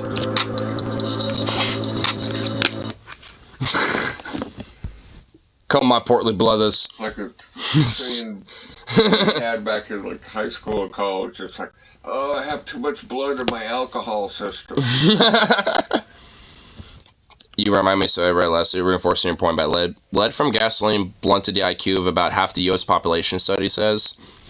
Well, I just validated my point. Well, Lead from gasoline blunted the IQ of about half the U.S. population, study says. Leaded gas was banned in 1996, but exposure to the poison costs people born before then several IQ points on average, researchers estimated. yeah, if you live, I was lucky! Yay, I don't have to deal with leaded fucking gas! Woo! if you live in the city, Yeah, I wasn't stunted! I was lucky I lived in the country, but if you lived in the city, you're breathing that in all the time. Well, I mean, the thing is, like, it's not like, well, like, sure, you probably have a lot more of it condensed in the city and shit, but if you're out in the country and stuff still, I mean, if you happen to be, like, you know, buy vehicles or a gas station and stuff like that, you're still going to be absorbing a lot of it. I mean, sure, maybe not to the same extent as, like, if you're in the inner city or something, but, I mean, there's lead in gasoline. Well, yeah, why do you think there's the term unleaded gas? Because back in the day, there used to unironically be lead in gasoline. Yep. So. They put lead in there to it lubricated your engine. Which, obviously, we have better alternatives for that now. Because, like, oh my god, the idea of having lead lubricate the engine, it sounds like a nightmare. Okay, lead is poisoning everyone. Let's take it out of the gas. And out of, like, half of everything that we put in it and shit. And that's why we have regulations. Gas, paint. And that's why we have government oversight on stuff every now and then. Because, like, you know, some shit is actually bad for you. And the environment and everything else besides. They're still using an airplane fuel. Oh man, don't tell me that. Oh, because I like flying every now and then. Onion Nuggets is on too. Easter time, gotta go to bed. Oh wait, Onion Nuggets is on at 2. Well, I'm gonna be awake anyway, so whatever. Watch Mayday. You'll never want to fly again. I've seen that movie. Long time ago. It's not a movie. It's a Isn't it? I thought. Wait, what? TV documentary series. Oh, it's a documentary series. Yeah. Oh, movie doc. It's a movie documentary series, They have, basically. like, a 1-hour episode, like, well, it used to be once a week. Oh, I know that. Oh, I know what you're talking about. Oh, okay, well, dude, okay, alright. It's like, I never want to fly again. Well, the reason why that, like, a show exists like that, and the reason why the FFA exists and all that shit is because of those incidents. Also, you notice that a lot of those cases tend to be from, like, 70s, 80s, and 90s and shit, like, and not so much as much anymore. It's because of... 80s mostly, but... Yes. I'm just like... Well, the thing is, like, unfortunately, it's actually kind of a sad but truth type of thing where, like, where a lot of the laws or rules and regulations around the FAA literally came at the price of people's blood, unfortunately, because of the mishaps and foibles and all sorts of other bullshit that have happened because of the lack of proper safety and regulation that came into that shit. Yeah, a little short circuit somewhere. Or legit, like an airline industry, like, you know, or an airline manufacturer, or like, you know, like Pan Am, or like, you know, Boeing as a manufacturer, or like any of these type of companies literally skirting corners just so they can make an extra buck. And because of that, you know, put people's lives at jeopardy, and thus, you know, end up having a result where a plane or two crashes and people die. I mean, you know, and also that's what happened with the 737 MAX. Like, Boeing literally had as a separate package, you know, some extra computer equipment that was supposed to already have honestly been installed in those fucking planes that would actually make them fly properly. And they literally, to make an extra profit, made it like an extra package deal for airlines to purchase when it came to those planes. And that's why, you know, those planes crashed when... Yeah. you had like It was really greed that Well, killed people. Like, well, I think it was like 400 people overall in totality or something like that died because of literal greed. Because of that shit. yeah, you had like one system that took care of all the problems, but it crashed. You know, it was like a computer that crashed. Yeah, because it didn't have the proper full So, package, installed yeah, to American circumnavigate planes, shit like you had that. two of them. And adjust accordingly. Yeah. One crashed, the other one would take over. But all the foreign companies says, oh, we don't want to pay the extra money. Well, I mean, a lot of it was because they couldn't necessarily afford it, because they obviously wanted to, modernize It's their... very expensive. Yeah, they wanted to modernize their fleet, but they couldn't afford, like, the full deal that was literally supposed to be with those planes in the first place. And that's how they were able to make an extra profit, because obviously the airlines that could afford it could get that shit. But the ones that couldn't, couldn't necessarily buy it, but hey, at least they still got the Ethiopian planes. Air, for instance. Yeah, Malaysia. Yeah, I mean, the thing is, like, they shouldn't have to go through those fucking, that type of bullshit. And it jeopardized, people's lives, and not just, the pilots, but also those airline companies as well, because, like, it tarnishes really just, like, everything about, like, what's the whole idea of the safety, that comes with, flying and shit, because it really is legitimately, at this point, pretty safe. We got one, it works. But greed literally will fuck that shit over. I mean, like, that's kind of... If you're a good pilot, you know that. But most pilots are just like, okay, autopilot, kick back. Yeah, I mean, that's kind of the thing, like, well... Stewardess up here, that type of stuff. Well, I mean, like, a little bit of that issue is that, like, a lot of these... the plane's crashing. Yeah, well, a lot of these airline industries want to try to, like, cut, like, the actual crew as well. Like, I mean, a lot, because, I mean, ever since, especially COVID, but even before then, like, pilots have been struggling to, like, kind of maintain their, like, kind of like crew capacity, so to speak, for a lot of these airlines, because they're understaffed. Like, not just flight stewardesses, but pilots are understaffed. So there's, like, one or two pilots maximum for these planes, when it should probably be, like, 3. Like, because, like, and there's also a lot of planes and a lot of airlines that are also trying to push this idea that, oh, we can have 1 pilot for a lot of these flights, which is fucking insane. Yeah, it's insane. And a lot of these airline industries are literally trying to push that shit. And some of them I've, in some extent, implemented, at least for more smaller flights, but, like, for, as at least as a norm, they're trying to push that. And it's like, that's insane, and would make it more dangerous, and especially when it comes to, like, sleep deprivation, work exhaustion, all that shit. Like, the last thing you want that shit to be attributing to anyone who's a worker is a fucking pilot, or, like, a train operator, or bus driver, or any of this shit. That's the last fucking thing. You pull to the side of the road, you get out and look, okay, what's the problem? You can't really do that with the plane. There's no... Yeah, you have to make an emergency landing at the nearest airport, and even then you're rolling the dice. We're in the middle of the Pacific Ocean. The engine stopped working. Fuck. Well, luckily... You can't really just pull over to the side of the air. Well, I will say... okay, here's the problem right here. Yeah.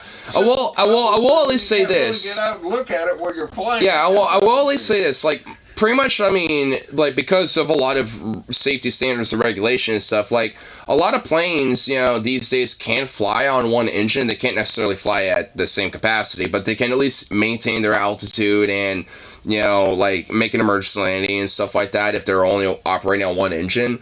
But, like, I mean, these days... You can glide for quite a ways. Yeah, I mean, also, yeah, you can glide as well. I mean, there's also the Hudson. The Gimli glider. With Sully, right? Yeah. Of that. The people refueling the jet didn't convert between English and metric. So, like, they're flying across Canada and halfway across... Be like American to metric, basically? The American's English. Well, that's actually imperial. In England, it's imperial or metric. Metric. Well, no, the rest of the world uses metric, but America and, like, 1 or 2 other places, like, uses the imperial system or the English system. But yeah, honestly, we need to switch to metric. Like, metric is honestly easier. It's rounded up better too. It's just rounded. Yeah, it's just Fuck imperial. That shit's just cringe. Ugh. Why the fuck is that even a thing? Like, who thought that was a good idea? Well, it's, an inch is a length of a finger. Even then, no. Well, not a whole finger. Because, like, obviously, like a knuckle, finger. yeah, but even then, like, people's knuckles are Knuckle, different, that's an inch. so that don't even oh my god. See, fuck that shit. And all the measurements varied depending on who the king was. If the king had great That's, fingers, oh my god, see, exactly. That's why metric, I mean, at least it's all, like, uniform. How long a foot is? 12 inches. But that also varies depending on, like, you know, apparently the knuckle or whatever the fuck. No.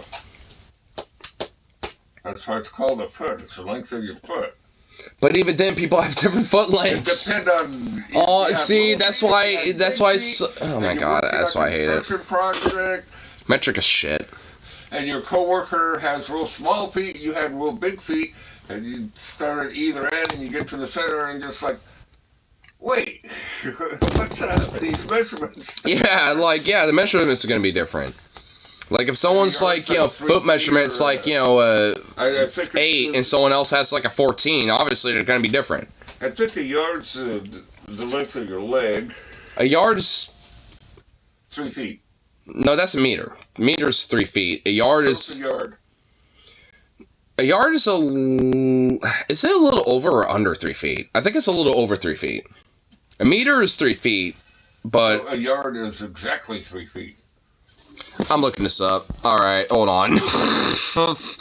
I hate math. See, this is why we need to all just, like, you know, go on metric, because fuck this shit. Yeah, a meter is like 10 decimeters. Hold on, I'm gonna go meter versus And yard. a decimeter is 10 centimeters. And a centimeter... Okay, the difference between a meter... 10 Okay, alright. Difference between a meter and yard is a meter is a SI unit of length and a yard is a unit It's of like length. an inch or two. A meter is about... Oh, wait, no, it's different. A meter is... 1 meter is 1.09 yards. So, a yard is actually longer than a meter. So if a meter is 1.09 yards, That means that a yard has a few inches over a meter. yeah, That means that a yard is larger than a meter. So, a yard is more than 3 feet. they're pretty much close to the same. Oh my god. A meter's a couple inches longer. There's But that... they're Oh, basically 36 inches. wait, hold on. Okay, summary. I think a meter's like... Wait, what the? Wait, am I getting contradictory information? Hold on. I'm getting contradictory information, I think.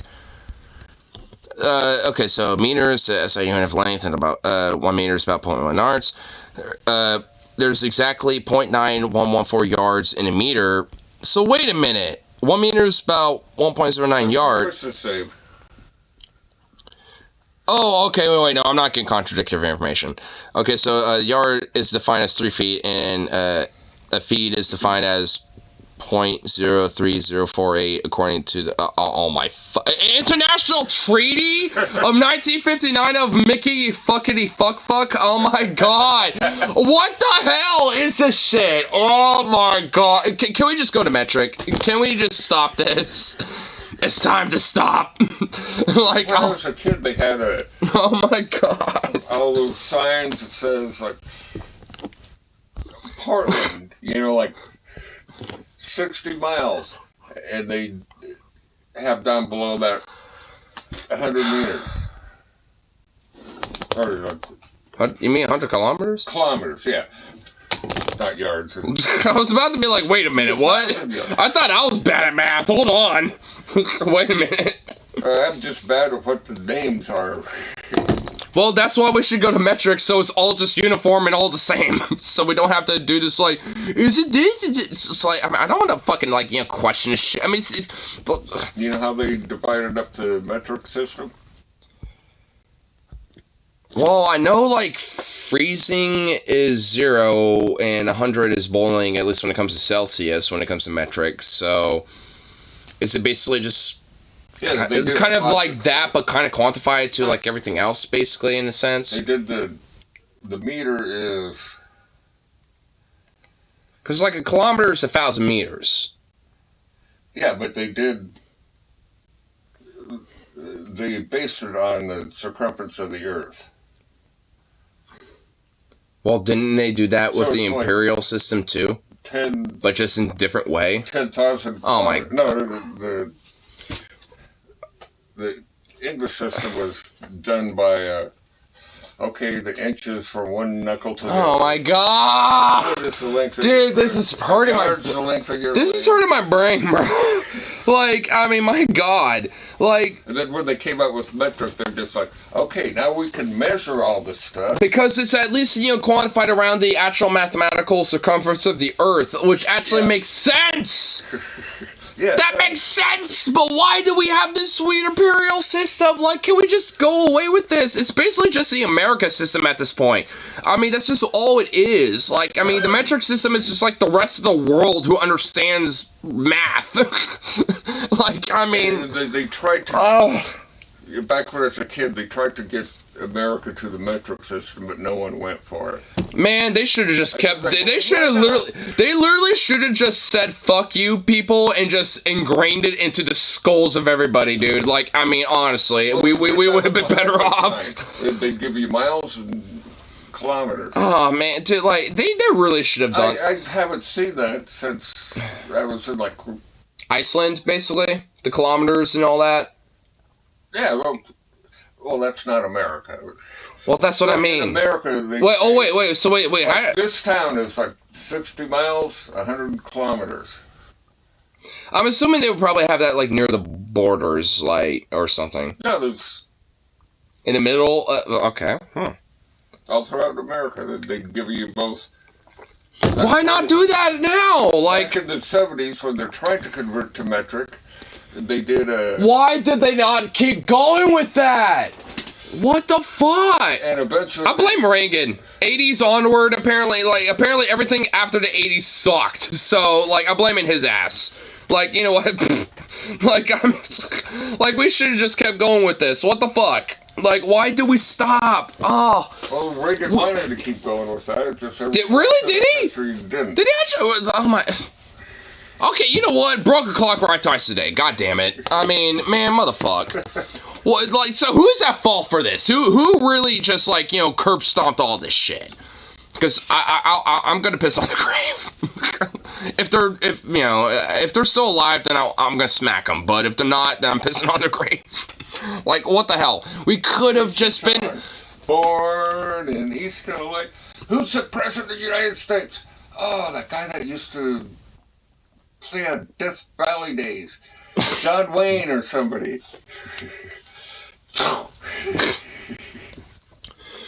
Alright, you're coming with me.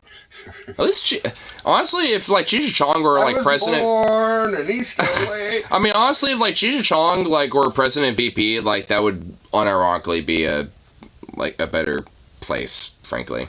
At least weed would be legal in the country. I know that would already be set in stone. Well, we're legal to be in the country because we were born here. I mean, weed. I mean, marijuana. Because it's still a Schedule 1 drug on a federal level, because our government's... Yeah, it still is. They dropped it. Not, like, full marijuana. Like, they're at this point, it's kind of in this weird, like, thing, because there's, like, hemp and Delta 8 and stuff like that is technically not legal, but, like... Well, actually, I think it's still like, this shit... Yeah, well, this shit right here is technically still on Schedule 1. It's just that there are certain things about marijuana at this point, because there's, I think it was actually Trump that, funny enough, that actually did it, where he pushed something for, like, farmers or something like that, you know, to kind of, like, deschedule certain shit, or, like, kind of ask them to do regulatory things. But funny enough, with that, though, legalized hemp and Delta 8 and CBD and things like that, and thus allowed kind of, you know, at least on a federal level, this market to expand and explode. Thanks to Trump, I want to buy a new toilet. Because he dropped the flush regulations on toilets. So now, if you get a regulation toilet, on toilets? What the fuck? I literally never heard this before. What the hell is... What? I'm honestly just confused now. No, What? when he first got elected, just like, people are telling me they can't flush the toilet because it gets clogged every time they flush it. You know, because it's Well, that's why they. flow. It's just like, how's it save Why do you- water if you have to flush the toilet 3 or 4 times every time you take a poop? Well, why do you? Well, that doesn't even make sense. That On. Well, hold regulation's on. going Like, away. wait a minute. Hold on. Like, to me, that doesn't even No, make. it sucked that they had. They put Wait a minute. Like, wait. Like, that doesn't even make sense because it's like. When I was a kid, you flush the toilet, you could literally flush a rock down the toilet. What? Hold on. Like, okay. First of all, this whole at least in my opinion, this whole premise doesn't even make sense because like, there's like these pressure toilets, right? Like where when you flush, it has like this whole pressure where like it doesn't have a lot of water, but it has like a very high pressure short burst of water where it does save water in the long run, but has a high pressure where it will force whatever it is down the pipe, right? Like most toilets, especially commercially, are like this, like right? That comes out So with the handle, and you pull the handle, and it goes whoosh. well, that's what I'm talking about. It's like a high pressure, like it doesn't use a lot of water, but it's like a high pressure water that forces everything down for the pipe and stuff. So like that uses less water and you don't have to flush as much. So like because that's seen as more that's seen as more like friendly, you know, environmentally and everything overall because it uses less water. It's just, you know, using less water, but but using what water there is as a high pressure to force everything down. Yeah. So like The toilets you get for like your common person, well, you can get you those end up too. using more water because you take a poop. Well, the thing is, You have like, to you flush get it, those. I mean, wipe you your butt, can have those flush type it of again, toilet. Well, the thing is, Wipe your so. butt with second time, flush it again. Well, the thing. Well, depending look. on how Well. greasy your shit is. Oh my God. Okay. Okay. And each time you have to flush it because Oh my God. you use like Well, the thing is, enough like. toilet paper to clean your butt. Well, hold on. Like, the Plug. thing is, though, like, the toilets I'm talking about are available for, you know, people. The thing is, though, they are just more expensive in comparison, because, like, you know, obviously they have, like, extra mechanical shit going on with it. Like, I mean, that's kind of thing. So the average person like us can't necessarily really afford it as much as the average, you know, as like, you know, some like, you know, a commercial company that has like, you know, commercial bathroom. Like, you know, at my store, like pretty much all the bathrooms are like these pressure. Yeah, exactly. That's what I mean. So The residential toilets, flush them, it's just like yeah, it's like basically gravity taking, you know, over basically. Yeah, it's basically essentially like kind of this gravity you use pressure thing. toilet paper that it plugs up and you have to get the plunger out. Yeah, and you know, and that's one thing I like about Trump. He just like, I'm getting rid of that. well, the thing. Well, I don't even like. I don't even. Save water if you have to flush. Well, the thing is, like, did I even have fucking anything to like merit? Because like, there's no like, what fucking regulation is on that? Because like, you can only use like 1.3 something gallons of water, liters, or something like that. Well, obviously it ain't enforced because it didn't stop us from flushing however many times when we had to take a deuce. So like, it didn't mean anything. So it obviously was an irrelevant thing that he did. It just like it was symbology. Toilets. Like it sounds like basically what you're describing, whatever that regulation was just nothing more than symbology and a token piece of, you know, what legislation or whatever the fuck. And Trump literally did the antithesis and just did symbology, saying we're done with it. It's supposed to save water. So you use much less water per flush. But the thing is, like, from what it sounds like, it's just more of a milquetoast. But the thing is, like, whatever that regulation was, just sounded like more of a milquetoast piece of symbology, you know. Yeah, so Trump... It ends up wasting more water because you have to... Well, the thing is, like, I mean, no one... Like, the thing is, it didn't change anything. So, like, because obviously our lifestyle literally never changed, you know, what's practically whatsoever, you know, with Trump, you know, as far as I'm concerned. You know, so... An extra, like, 5 minutes in the bathroom plunging the toilet... It, like, our water pressure and stuff like that doesn't change, you know, over that. Like, I mean, it hasn't No, that's what those industrial ones, they use straight water pressure from the... Well, yeah, I mean, and that what I was saying earlier is that Like those it are more comes out of the expensive to faucet. install, which is why average people like us, aren't able to get that because they're more expensive, Like even though they should be more flush the readily toilet, available. You have the... They should be more expansive and more available for And people like us and shit because there's something... Gravity pulls it down and into the bowl, and it's supposed to flush everything out. And it used to when you had enough water, but now you don't have enough water, so it gets plugged and you have to plunge. Well, the thing is, like, a lot of that is just due to the fact that, like, I mean, the average person can't afford really, well, basically fucking anything at this point. So the thing is, like, you need to raise, the standard of living and also the, economic and wage conditions, when it comes to people's, labor and wages, so people can actually have more of a, material ability and financial ability to afford those things, so they can actually not only, in the long run save money, but also, save water, and save on, like, different things like electric bills stuff because they're able to, afford the things that are, more expensive initially, but save money as a long-term investment, so to speak. Because the idea... You don't save water because you have to flush it a number of times, so you're actually using more water than you did with the old-fashioned one. Yeah, and hence why, like, having at least more of a financial means to upgrade, so you can save money in the long run, is something that is needed. Because, like, people just can't... People can barely afford housing on, like, their current wages. Like, I'm just gonna be blunt, like, if it was just me... having to, like, handle the bills of this place, there ain't no way we'd be able to afford it. It's like, on the virtue that mom has her SSDI and me, being able to, like, fucking, like,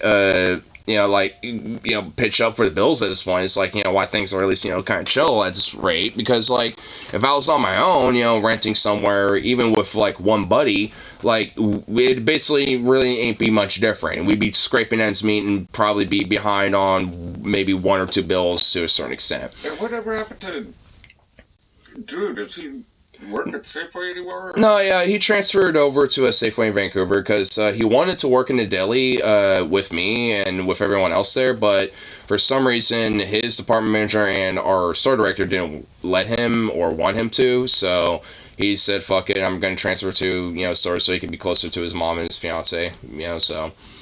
But I'm trying to get my buddy Armando to come move in here, so I'm trying to see if, we can try to plan him to, see my mom at some point and stuff.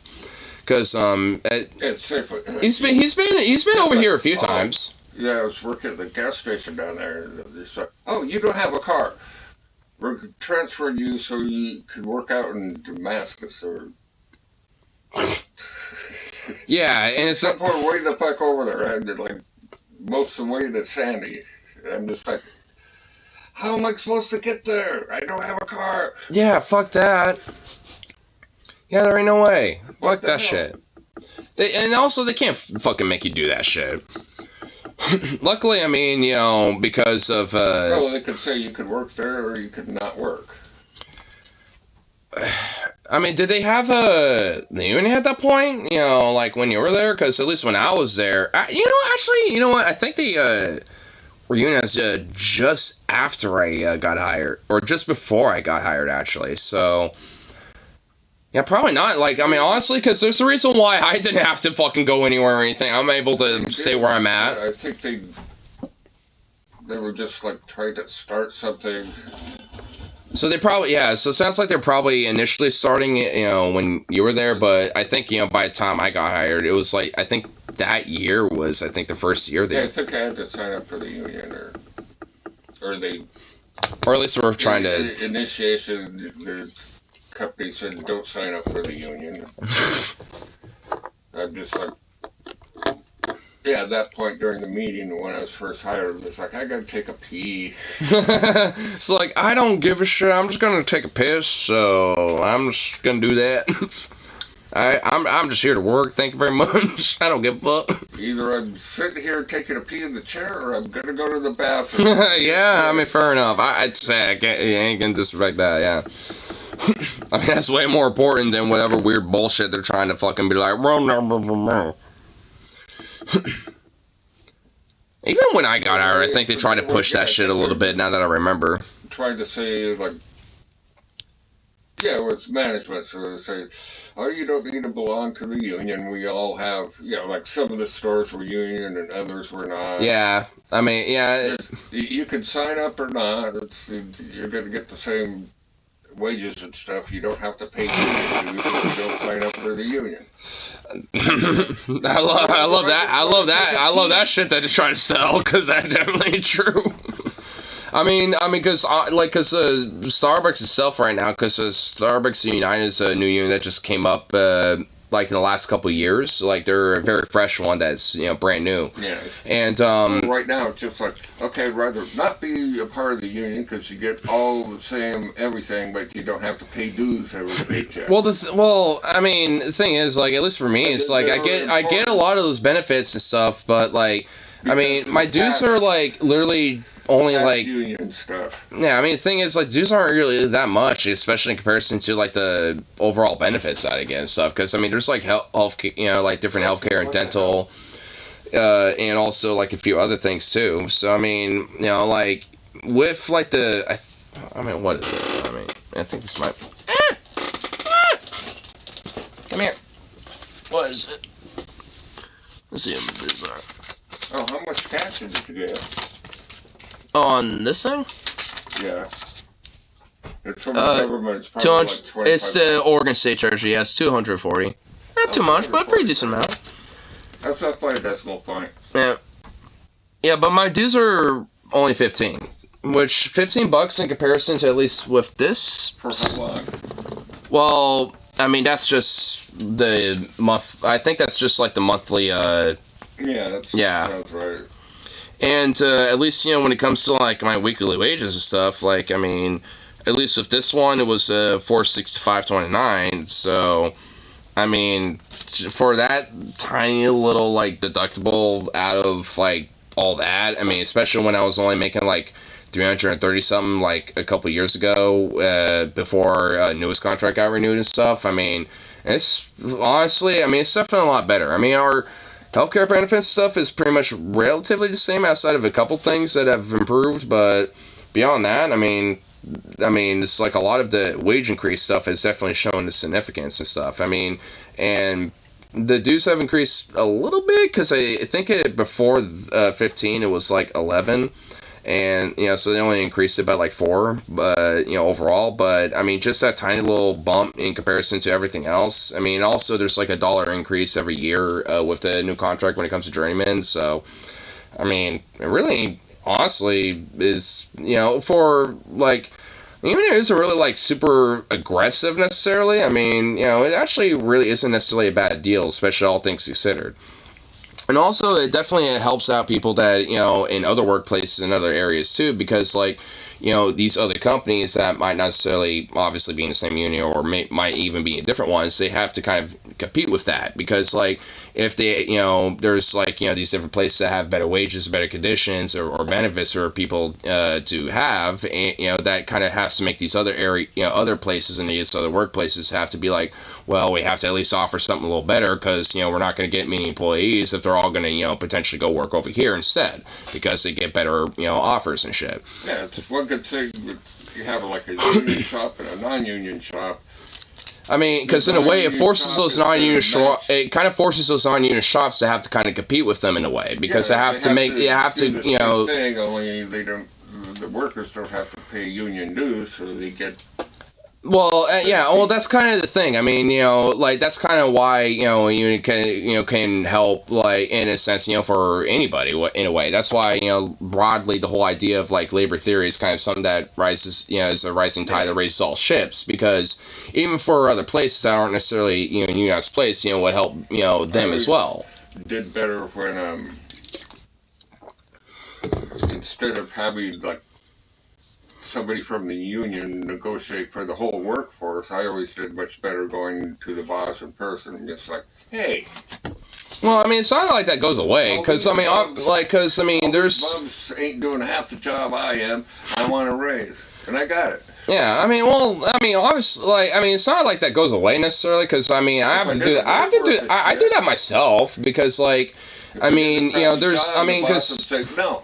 Yeah, I mean, well, the thing is, I do that myself too, even just because like sometimes the company doesn't want to necessarily be super fair with me, and I realize that everybody else is getting a better shake, and I'm like, well, what the fuck? I mean, so I'll like bring that up, and I've had it, different things about that addressed over time. It takes a while and back and forth, and sometimes when not necessarily my store director or my, I guess like my store boss, but like, the district managers and the higher ups, want to stonewall it.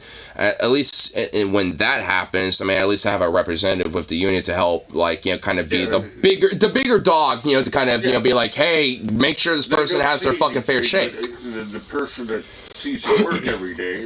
Yeah, because the store director actually does legit like me. She thinks I'm pretty exceptional, and everything. So she, luckily actually does kind of stick up for me too, to an extent. So I at least have that a little bit too. So it's not. Down there like I mean, so it ain't just a unit that at least supports me. So I'm actually pretty happy and lucky about that.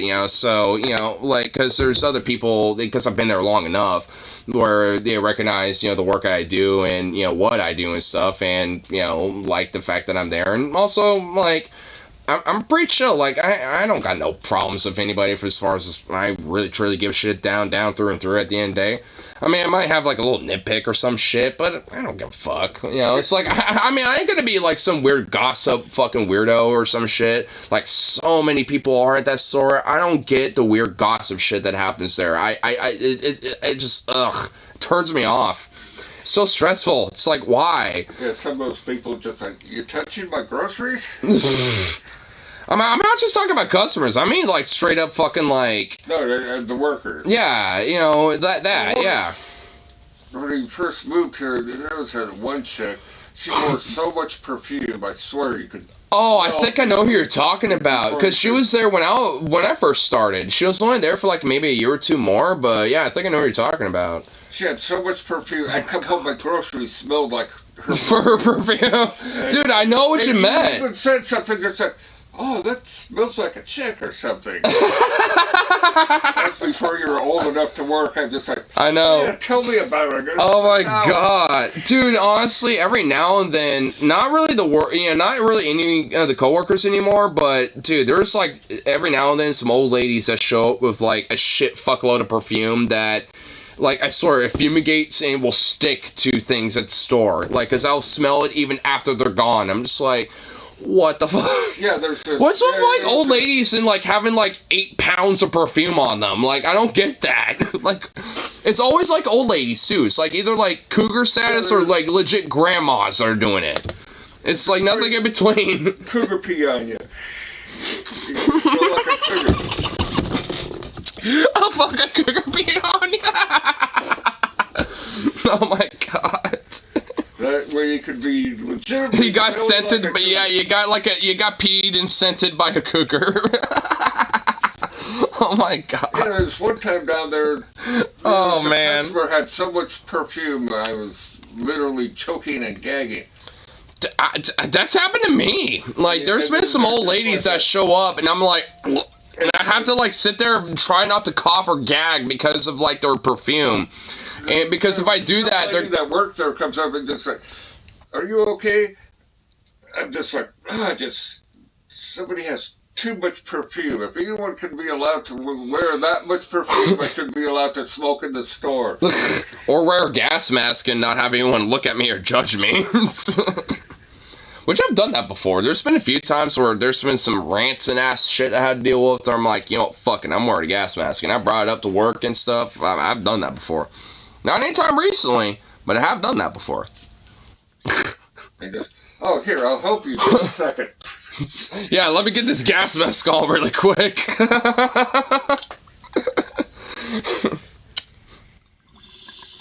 There's one time I worked out in Damascus. It's like, doing the gas, and it's like, 2 cougars and a jaguar pulled up. 2 cougars in a jaguar. These old wrinkly ladies didn't try to look all hot and sexy. Trying to be their youth. I'm sitting there thinking, okay, Going back to their youth days. you're too freaking old to be wearing clothes like that. If you're like a 21-year-old supermodel, yeah. Well, you know, they wanted. Hey, you know what? They were. cougar. They were feeling. They were feeling a little young that day. They were feeling a little young. They were like, you know what? And then they had the hot Jaguar. It's 2 cougars and a Jaguar. You know what? I'm at least at minimal kind of curious about this now. Like, I kind of wish I was there just so I can at least observe, because I'm not too sure how I'd feel about this. And even in the open, windy air of out in Damascus, or boring Damascus, somewhere that's out there. So, yeah, just out there. Like one of those small towns out in rural Oregon. Yeah, you get out of Portland into the rural areas. And Yeah, then you like, get those yeah, two in between the little mountains of Damascus Portland and in the boring east. right next to each other. Yeah. Yeah, because, Boring and Damascus is very much right next to each other. Yeah, I want to go on Google Maps. Fuck it. Let's explore the worlds You know of what Oregon. Boring's sister city is? In England? Oh my god, I actually saw a YouTube video about this once. It's dull. Dole. Yes, it's Dole. Yep. There's also a village in Austria called Fucking. What? There's a village in Austria called Fucking. Fuck it? Fucking. Fucking. Yep. Literally spelt. Sounds like a fun place to live. Literally spelt fucking. And yeah, and actually the entrance to their town, like the sign, like those little metal signs, that got stolen so much that they replaced it with a stone. They have a gigantic stone that says fucking because like their metal sign got stolen so much that they're like, you know what, we're having a stone. Try stealing this, bitch. Oh, they did it out of Frankenstein. There's a little town called Frankenstein. Someone kept stealing their town, so they Yeah. coated the back of the sign with a shitload of grease. They kind of solved that problem. Woof. Here. Yeah, we got the Damascus right there. Is there a rat up in your hearing scurrying it? Well, he's barking outside, so probably outside. Or maybe one of the neighborhood cats. Barking at the door, so there's something outside this door. Oh, yeah, Bourne is right there, and Damascus is right... Yep, yeah, they're right next to each other. They're just on this highway. Or this road. Yeah, the only difference is the sign. What's this road? Says, welcome. Yeah, Clackamas Bourne Highway number 174. So, Highway 174. So, yeah, Damascus and Bourne are right next to each other off of Highway 174. Then you got Kelso, and then Sandy. Is there something out here that's park-worthy? Bull Run is, you know, kind of out here in this, like, random bumblefuck nowhere. Got Dosh Park. Cotterell. Orient. Where's Canby around here? Canby's gonna be down here, actually. You got Redland. Oregon City. So, Oregon City, yeah, there's Oregon City. So, Canby is gonna be New Era, Central Point. Yep, there it is. Yeah, I knew it. Canby. Wait, the fairgrounds is down here? Seriously? Do we have monitor on there? Well, I'm sure. I'm just looking at the general area, you know, like, right outside, you know, of everything. Okay, Clackamas right there. Like I don't know if you Clackamas, Jenny's convenience Lodge. store or a mini grocery store, the Pewter Grain store, and the bar. The what? The bar. Where I go play pool, usually. Oh, well, I mean, I'm not there. I mean, I'm, like, waiting the fuck out, like, you know, I mean, I'm, like, kind Just of... south of Canby.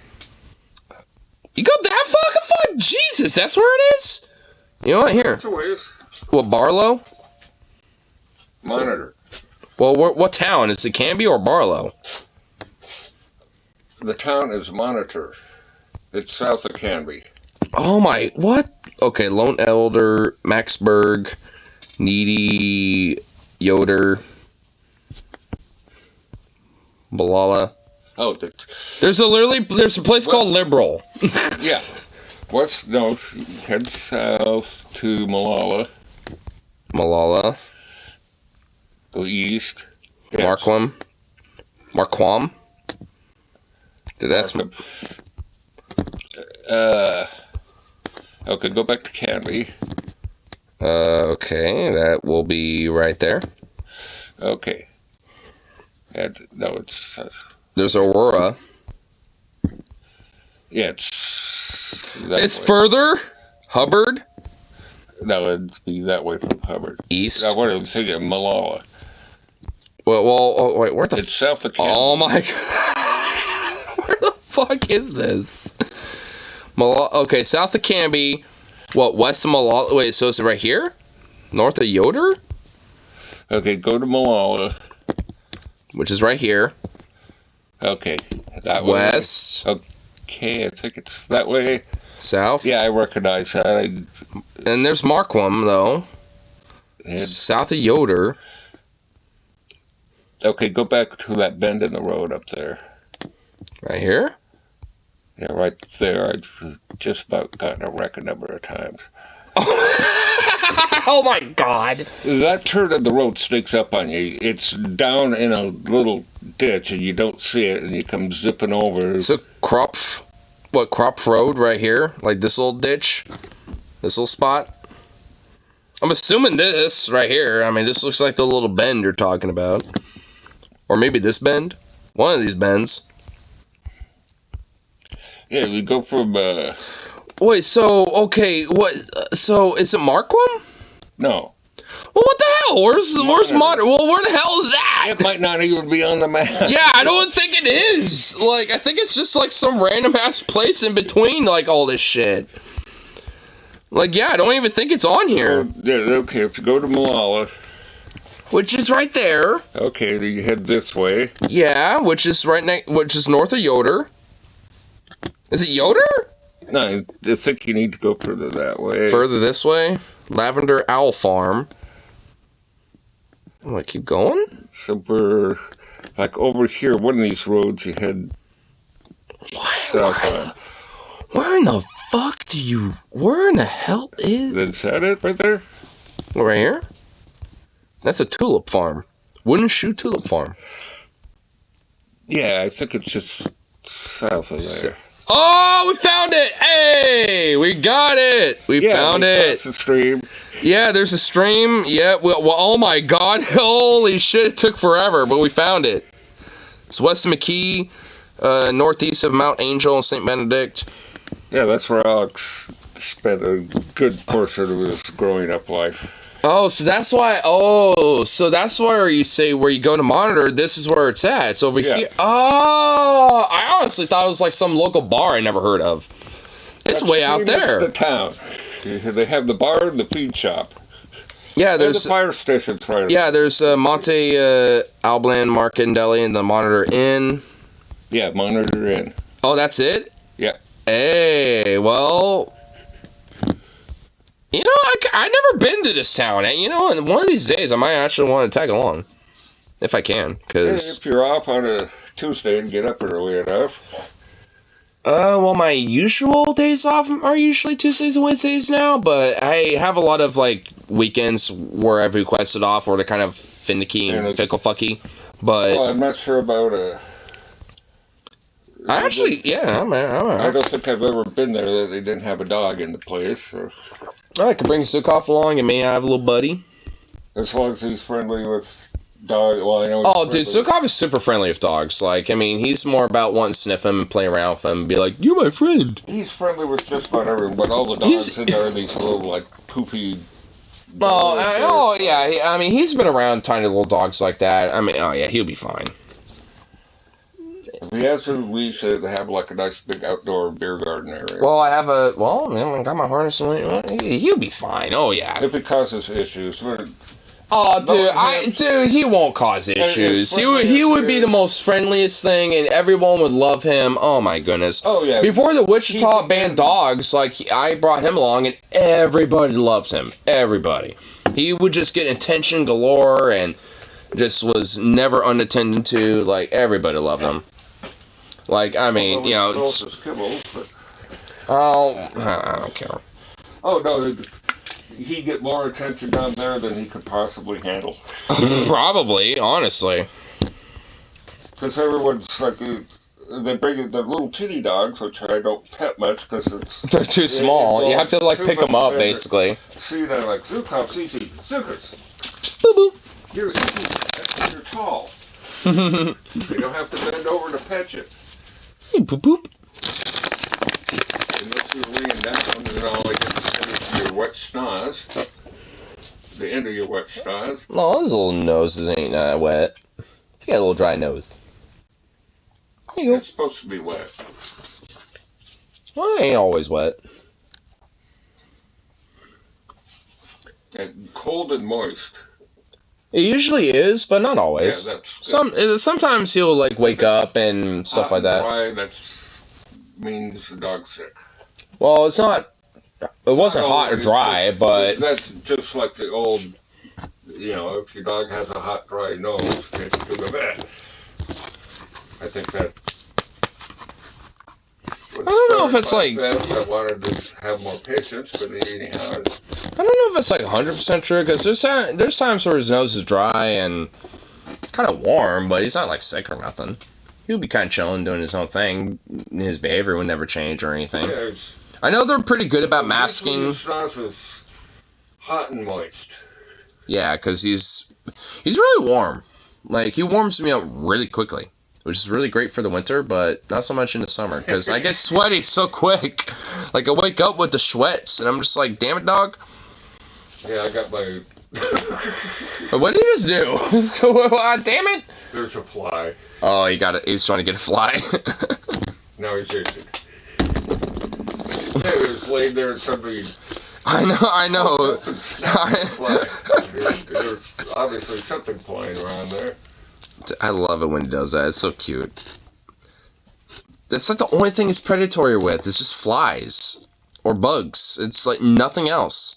He ain't predatory towards, like, that night when the fucking rat was in here, you know, and I was trying to capture it, like, there was a point where he was, like, checking it out, too, at one point, and he didn't think once to, like, you know, run up at it and try to, like, nab it or nothing. He just, like, oh, a little tiny fluffy thing. He was, like, more curious about it than anything. It's like, oh, what's that? And, like, when I don't think this dog is meant to be a predator. Rex, and he was a monster. Get about, I mean, he had that long, really long, narrow, you know, collie schnoz. Was he a Borzoi or a Border Collie? A regular full-size collie. Oh. Because I know Borzois have, like, those insane long snouts. Yeah.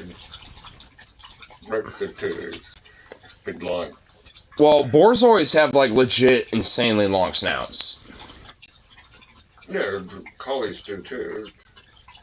Well, he's part Border Collie. They're known for having long. He has more of a German Shepherd snout. As long as his. Well, yeah, he has a German Shepherd snout, but, like, he's part Border Collie. He has in his tail and some of the fluff in his chest and his neck and... Yes. Yeah. I can see the Collie in him, especially with his fur. Look like blue heeler. He doesn't have blue heeler as far as I know. I mean, maybe he does. Maybe there's a small percentage, and... Well, usually blue heelers, their whole body is covered with the same kind of... Well, Border Collies have that same kind of, like, dotted pattern, too, so I think that's where that comes from, is, you know, part of him being... Because he's predominantly... Oh, yeah, they're little... Yeah. Grayish silver... Yeah, because the two big things... Yeah, because the two main things that Zukov is German Shepherd and Border Collie. Those are the two main things. And then after that, it's like American Bully, Pomeranian, and Dachshund, and a few other things. Which I think all that... Pomeranian and Dachshund out of a dog that size? I don't know, but from what I understand, I think it's on his mom's side where, like... Oh, man, that birth must have been painful. Well, I mean, I don't know, not like, from my understand, like, I mean, because they're, like, smaller percentages, like, from my understand, it's, like, his, you know, like, 3 or 4 generations back, like, there was, you know, his mom's side had more, like, you know, smaller, medium size, but they kind of got bigger over, you know, the few generations, and his mom ended up being kind of, like, bigger than him, but, you know, like a relative dog. Yeah. And then his dad is a more German Shepherd, so he's a big boy. But like, you know, but by the time his mom, you know, ended up being a thing, you know, she was relatively, you know, probably the size of Vito, maybe a little bigger than Vito, his older brother, because Vito is a little bigger than him. So, I mean, he's kind of like more medium-sized in comparison to most of his siblings, you know, from my understanding. Because Jazzy... He's an average-sized dog. He's not one of these little teeny poofy dogs. Yeah, because his older sister, Jazzy, is smaller than him. But his brother from the same litter as Jazzy is bigger than him. So, he's kind of more in the middle. Which actually works pretty well. I wish it was like about the same size as Vito, because I was kind of thinking he would about be the same size as Vito, but you know, good-sized dog. Yeah, he's pretty. Yeah, I mean, he's not really that smaller in comparison. I mean, he's a good boy and a good-sized boy. He's a little cuddle monster too. I mean, you know, it's just perfect to just like just hug him and just like curl up around him. Too, but they were annoying as hell. Oh my god, they were. I mean, he can't be too, but at least he's, you know, like a. He's quiet about it. That too. Sometimes he'd be like, he'll just come up next to you and look up and just like. Yeah, like if it ain't him kind of growling or boofing, it's just him looking up at you and just kind of being a slight nuisance, just getting into if he shit. makes a noise, something's going on. Yeah. Not always. Sometimes he'll be in the bedroom out here. Yeah. I mean, sometimes, I mean, not always, though. Like, okay, sometimes I'll... Shut himself in the bathroom again. Oh, my God. I love that. Like, I'll come home on my breaks, and I'll be like, I don't see him around. I'll be like, again, and I'll walk through the hallway, and I'll hear him, like, stretching and, like, in the bathroom right next to the door, and I open up the door, and he's just, like, right there, and I'm just like, oh, my God, of course. Why? Sometimes I can't even let him out, and I'll go to open the door, and he's just, like, right there. I'm just like, okay. I don't get it. I don't know why he likes... Want to stay in the dark bathroom? Fine. Yeah, I don't get it. I don't understand that. Like, I'm trying to let you out, but he's a little weirdo. He likes being in very dark, basically, like a dark cave. I mean, I guess that's where he feels comfortable with, I suppose, but it's kind of silly. It's kind of funny, though, but... Well, it's cool. Yeah, I mean, it's a little cool, dark, and, you know, safe, because there's nothing around, and the only entrance that is in these little caves that he puts himself in is the one that he closes, so he knows that he's all secure in there, so I guess that makes sense. Because, I mean, one of these days I want to chase the cats out of the room and set up a flea bomb.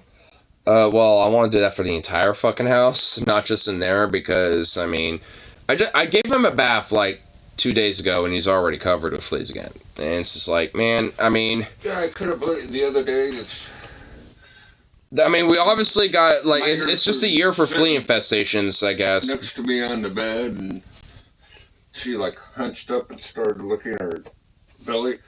I just, like, tons of fleas were just, like, crawling. Yeah, see, like, yeah, it's just a year of flea infestation right now. As soon as I pick up the flea spray, the cats, poof, because they hate getting sprayed. Well, yeah, but, I mean, kind of see... snuck up and sprayed her right in the belly, and she took off. Well, hey, I got a day off on Friday. Let's just go to PetSmart. I'll pay for those, like, you know, really good long-term, like, little flea squirt things and whatever the fuck, because I was meaning to get some for him anyway. So we'll get some for the cats, too. I mean, I'll just pay for it. I don't give a fuck. Yeah, I got spray stuff for the cats. But... Well, that's more of like a short-term thing, because I got, like, shampoo and stuff like that for him, you know, that's, like, that will last, like, about a week. But, I mean, if we got, like, a flea infestation, it don't really mean shit. It's so... once a week. Well, yeah, I mean, the thing is... I got a bomb, which you eat... Well, we need more than just one. Well, one works for my room. Well, I mean, we need to hit the whole house. I mean, because, like, I mean, in my room, too. Works for, like, a month. I mean, it's just a year in the flea infestation, so it's just, like, one of those things we need to do now and just wipe them out, and hopefully we don't have to worry about it as much. I can't have the cats in the room when I do it, because it's toxic. And then I have other stuff I could spray. I can probably have Zukov probably just hang out with one of my friends or something for the day. I mean, or have it on a day off, and I could just have him with me for the entire day and just walk him. Yeah, let me know next time you're I have a day off or Either something. that or I'll just wait till you Well, go how to about work Friday? and lock some soap. Well, actually, Friday might work because then I can. Lock some soap in the bathroom. I can let the cats out.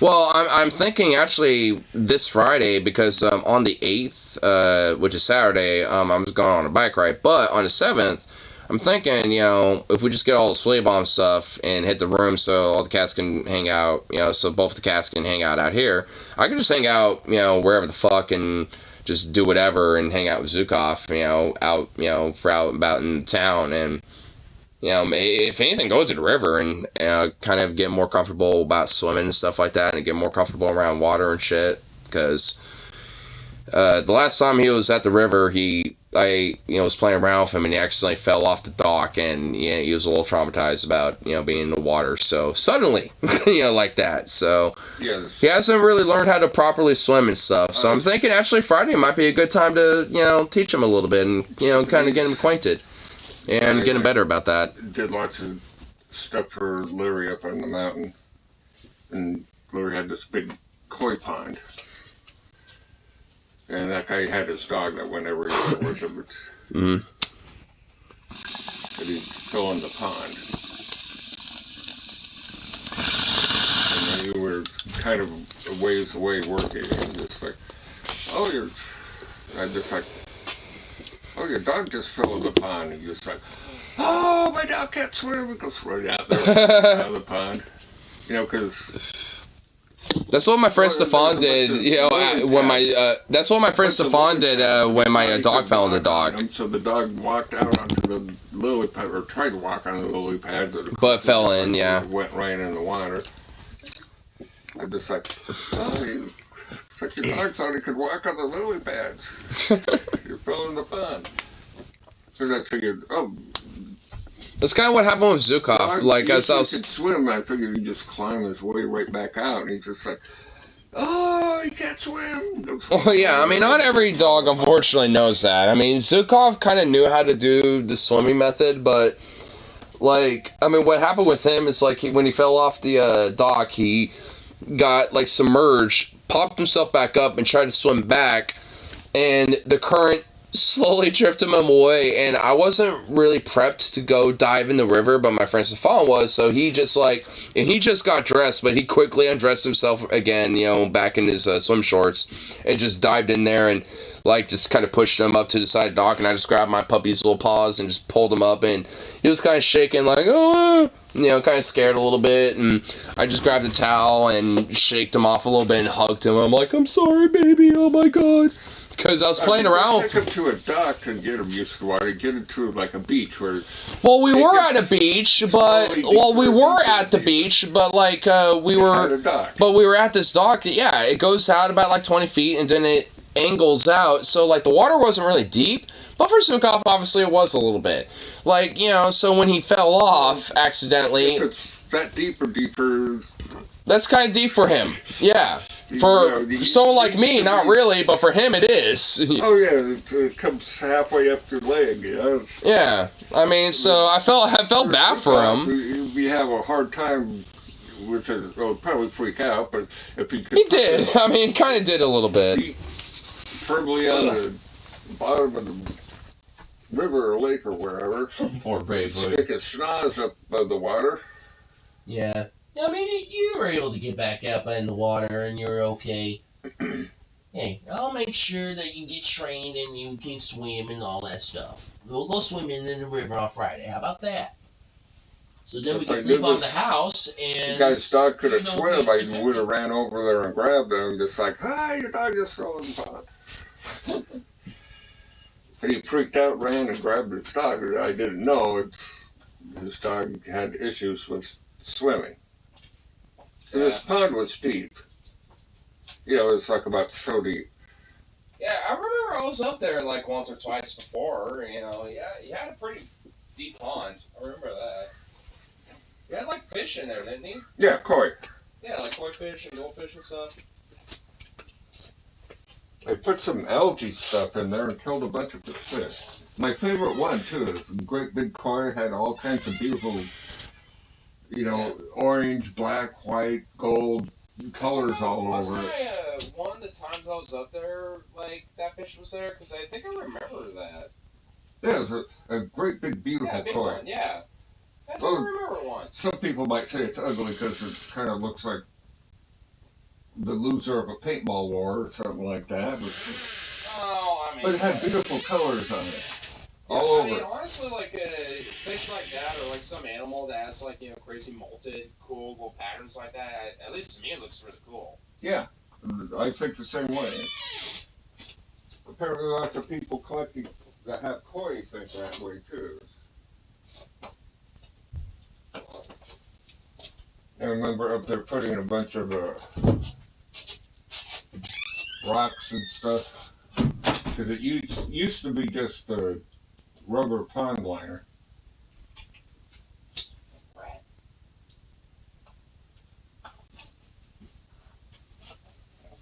But he put a bunch of rocks and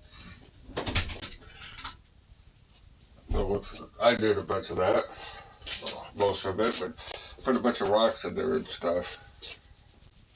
Why you went away? And that way the fish, especially a bunch of little holes where the baby fish could hide because the adult fish would eat them.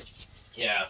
And a couple of big overhangs where they could hide, protect them from the herons. Yeah.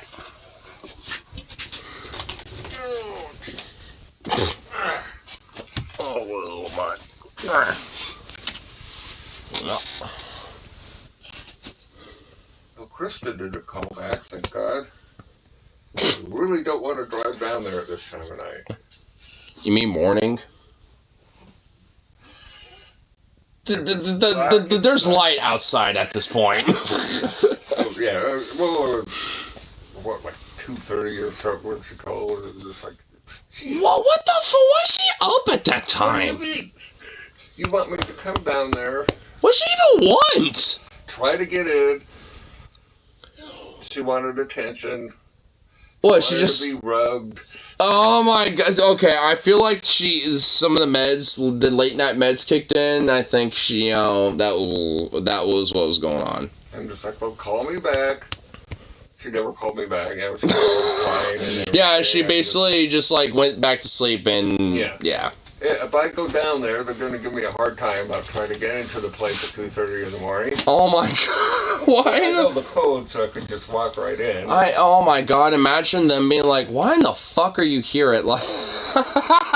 Oh my lord, they would not be happy about that. They're just like, what are you doing here? Yeah, they would literally change the codes and we would have to like relearn what the fuck those are and everything. Oh my god, yeah, that would be horrible. And the residential president would be the one who's at fault for all of that, apparently. Yeah, because she's like literally the residential president, so it's like, oh yeah, the one who's at fault is her, so yeah, that's a good idea. Sukov, what the fuck? Yeah, out of the trash. It's not even trash, it's just my shit that I brought home tonight.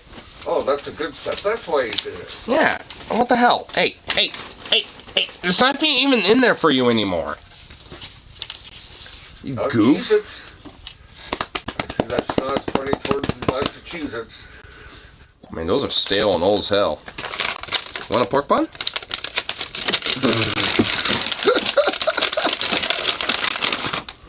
Yeah, you want a pork bun, don't you? What the hell are those things? Barbecue pork buns. Barbecue pork buns. It gets steamed and after wrapped up in... the fridge, I'm just like, oh, that's a dough ball? Or... Yeah, little dough balls of barbecue pork in them. Okay. And Zukov loves the fuck out of them. Oh my god! What the fuck?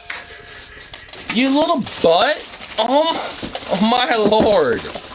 Okay, there you go. Now you have an open... Oh, dog, that's his job. Oh, he just like, ow, that was my right testicle. Ow, that, like, specifically the right nut. That was specifically a nut. Like, ow.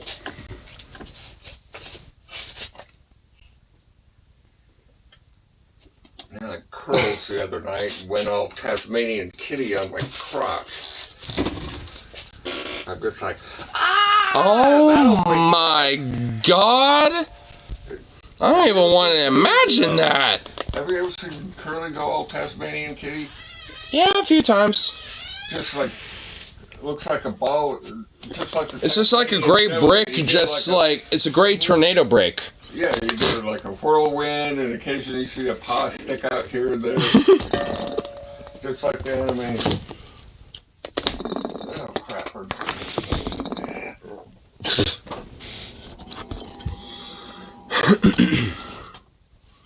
Oh, my lord.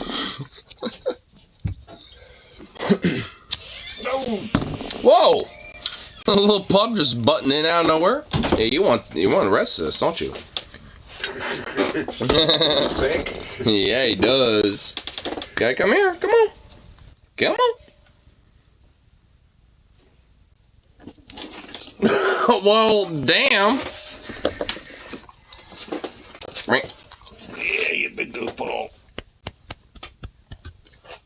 Oh my god, he's so fixated. Ow. He didn't even look, he just knew. What? He didn't even look. He just noticed in his peripheral, was like, alright, fine. There you go. Good boy, patient little boy. Yeah. Well, I mean, don't run him over. I don't need him injured further, okay? Him? Well, he ain't gonna get hurt. I'm the one with the busted toes. Well, that's what I mean. Well, that's what I said. You. By him, I meant you. Well, good thing I was pointing this way first. Well, that's why he went that. Well, he went that way. On my toes. I've had enough toe pain for one day. Freaking shampoo bottle in the shower. Whack! Oh, ow. Wait, so like, how in the fuck does? Okay, like, I mean, I really probably shouldn't ask. Like, what is it? Like, how does it look? Like, I mean, is it like, is a nail growing back, or is it just, or did it like get fucked up and it's just not there anymore? Like, it won't grow back. Well, there's a little bit of nail coming back, about halfway. Ooh. Yeah, it ain't really that bad now, but oof. Yeah, it looked pretty. Yeah, well, I remember when that much first. worse when the nail was sticking straight out. Oh, yeah. Like, I remember that, and I was like, ugh.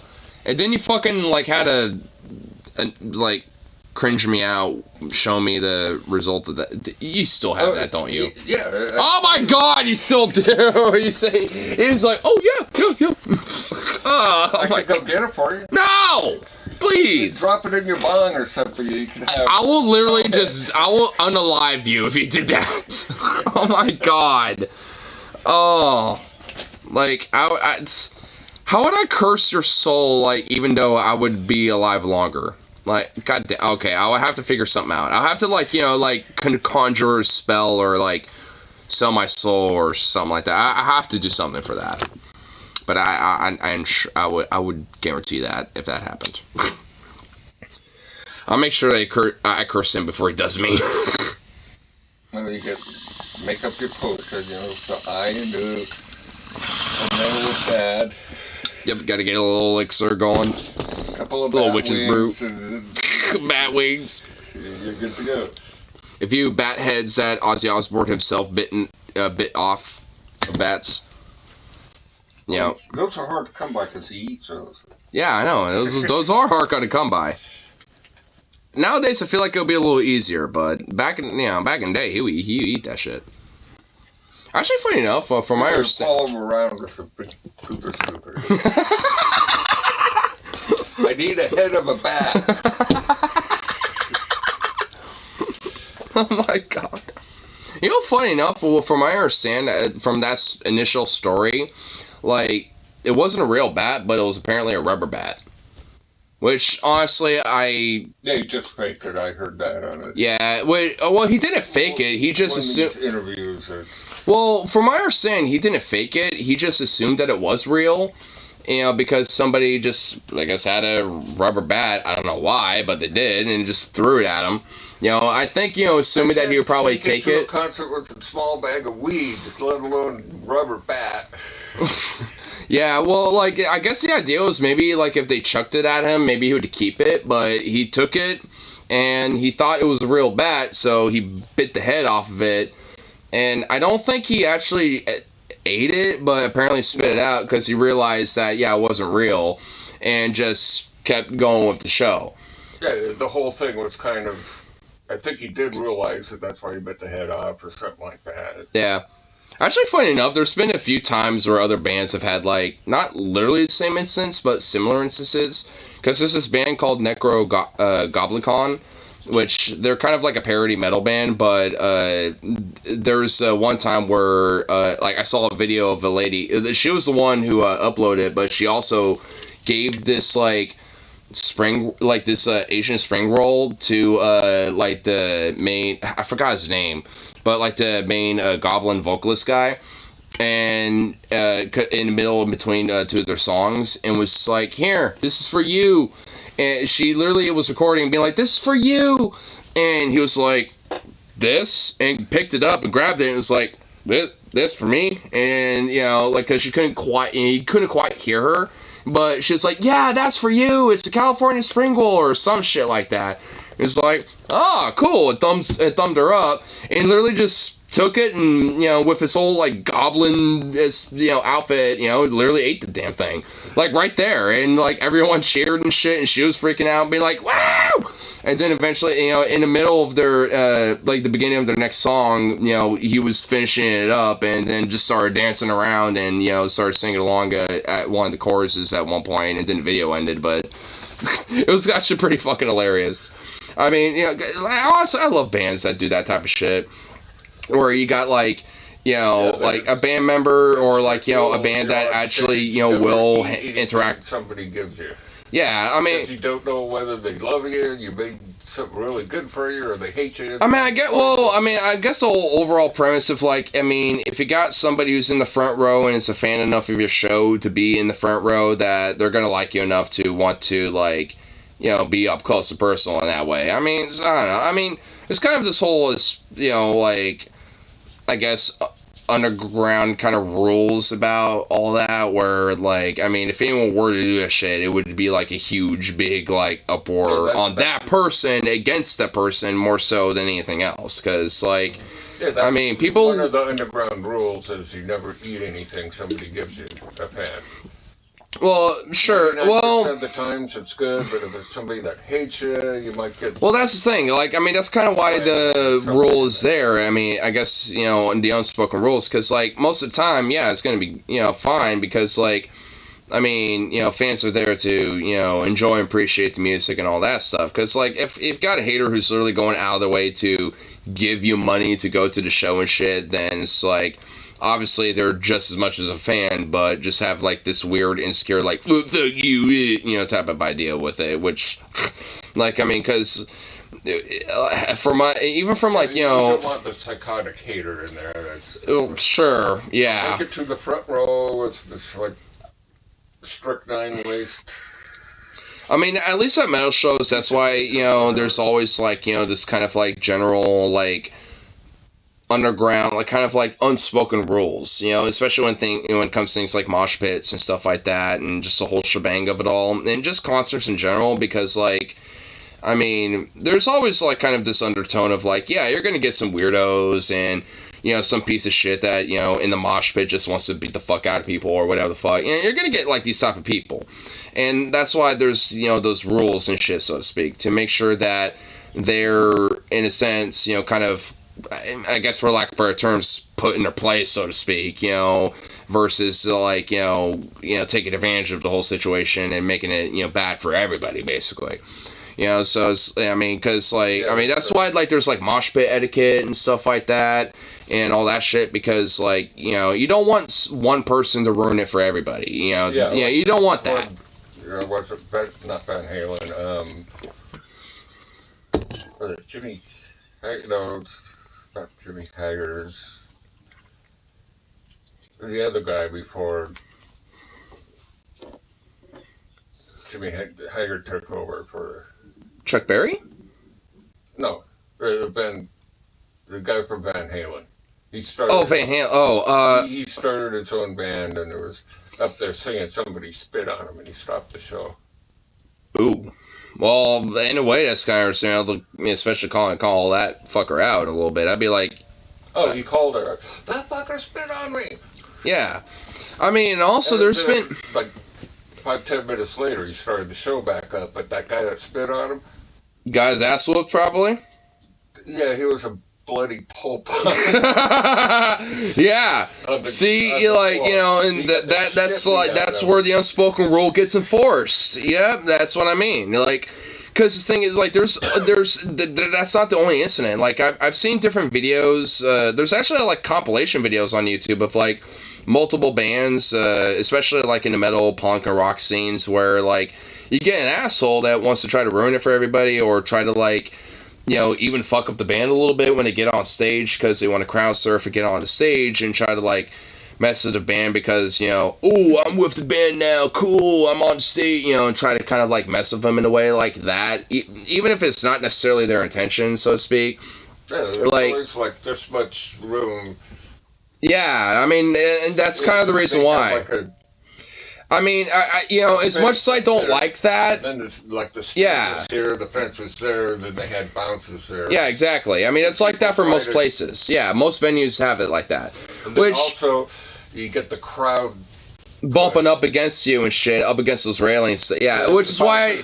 pick people up and... Yeah, which is why I don't necessarily like that as much, but I absolutely understand why that's in place. Which is good. Yeah, it is good. Like, there's only, like, smaller venues... And the bouncer came out for them, and they leaped into the crowd to do the crowd surf, and everyone just kind of like... Splat! Yeah, I mean, dude, that's happened. I've seen that before. Like, the bouncers grabbed his feet, pulled him out and put him off to the side, yeah. Yeah, I mean, I see it a lot, too. I mean, I've been, like, the last concert when I was in Seattle... Had a flat, bloody face when he was... Oh, I bet.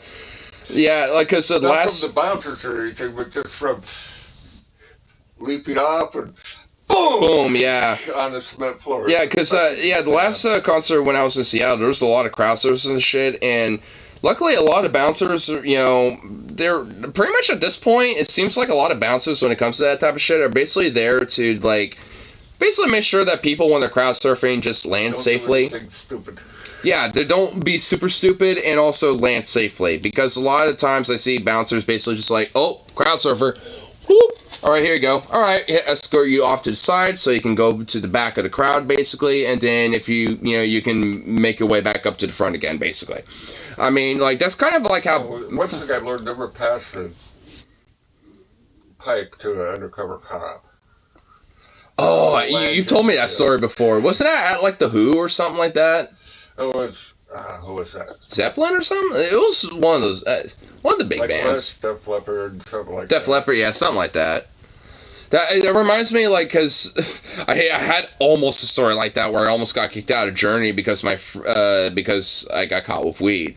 It was at the Ridgefield in Washington, and there was this one Karen bitch of a security guard that, like, basically saw me and my friend Tyler's my friend's mom. 1979 in Montana.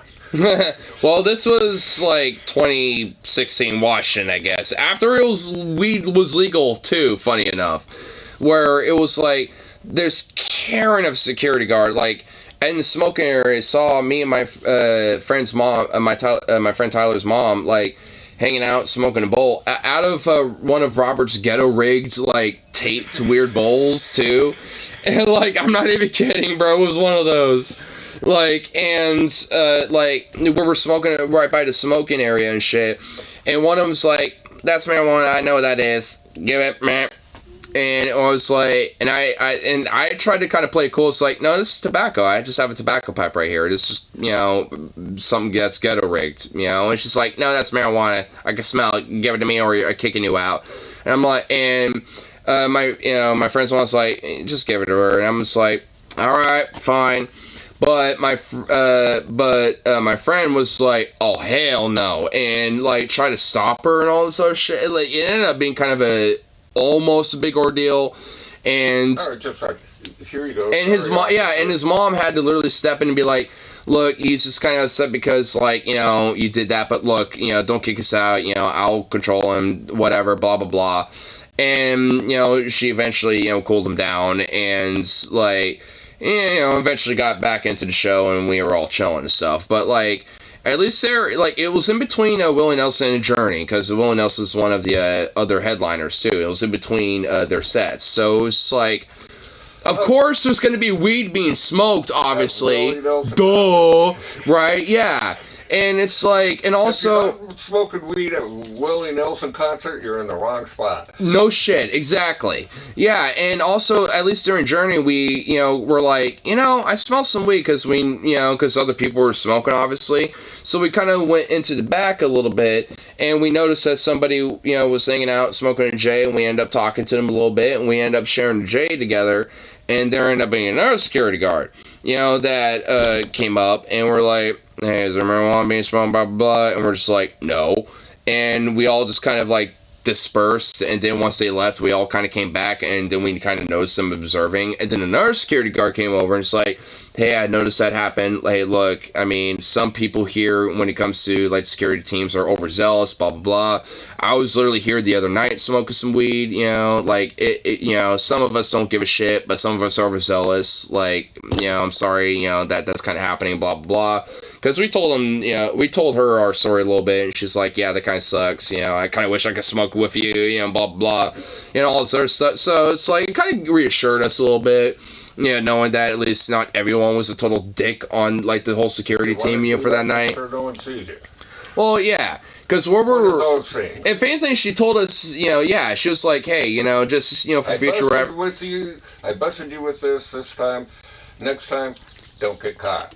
Well, she didn't bust us. Get out of my face. Well, the thing is, she didn't bust us. She was actually the ones who was overhearing, like, you know, with their intercom or whatever the fuck, you know, the whole situation. So she happened to kind of peruse over and, you know, realize, oh, these are the people that I keep hearing about. You know, and just happened to chill with us, you know, for a little bit, you know, and kind of realize, like, hey, I could kind of keep them off her back a little bit, in a sense, you know, be like, hey, look, you know, they're chill, they weren't, you know, they were smoking tobacco and blah, blah, blah. You know, but obviously they're still going to kind of eyeball us. And yeah, and unfortunately, you know, for the rest of the show, when I was looking around, I noticed they were.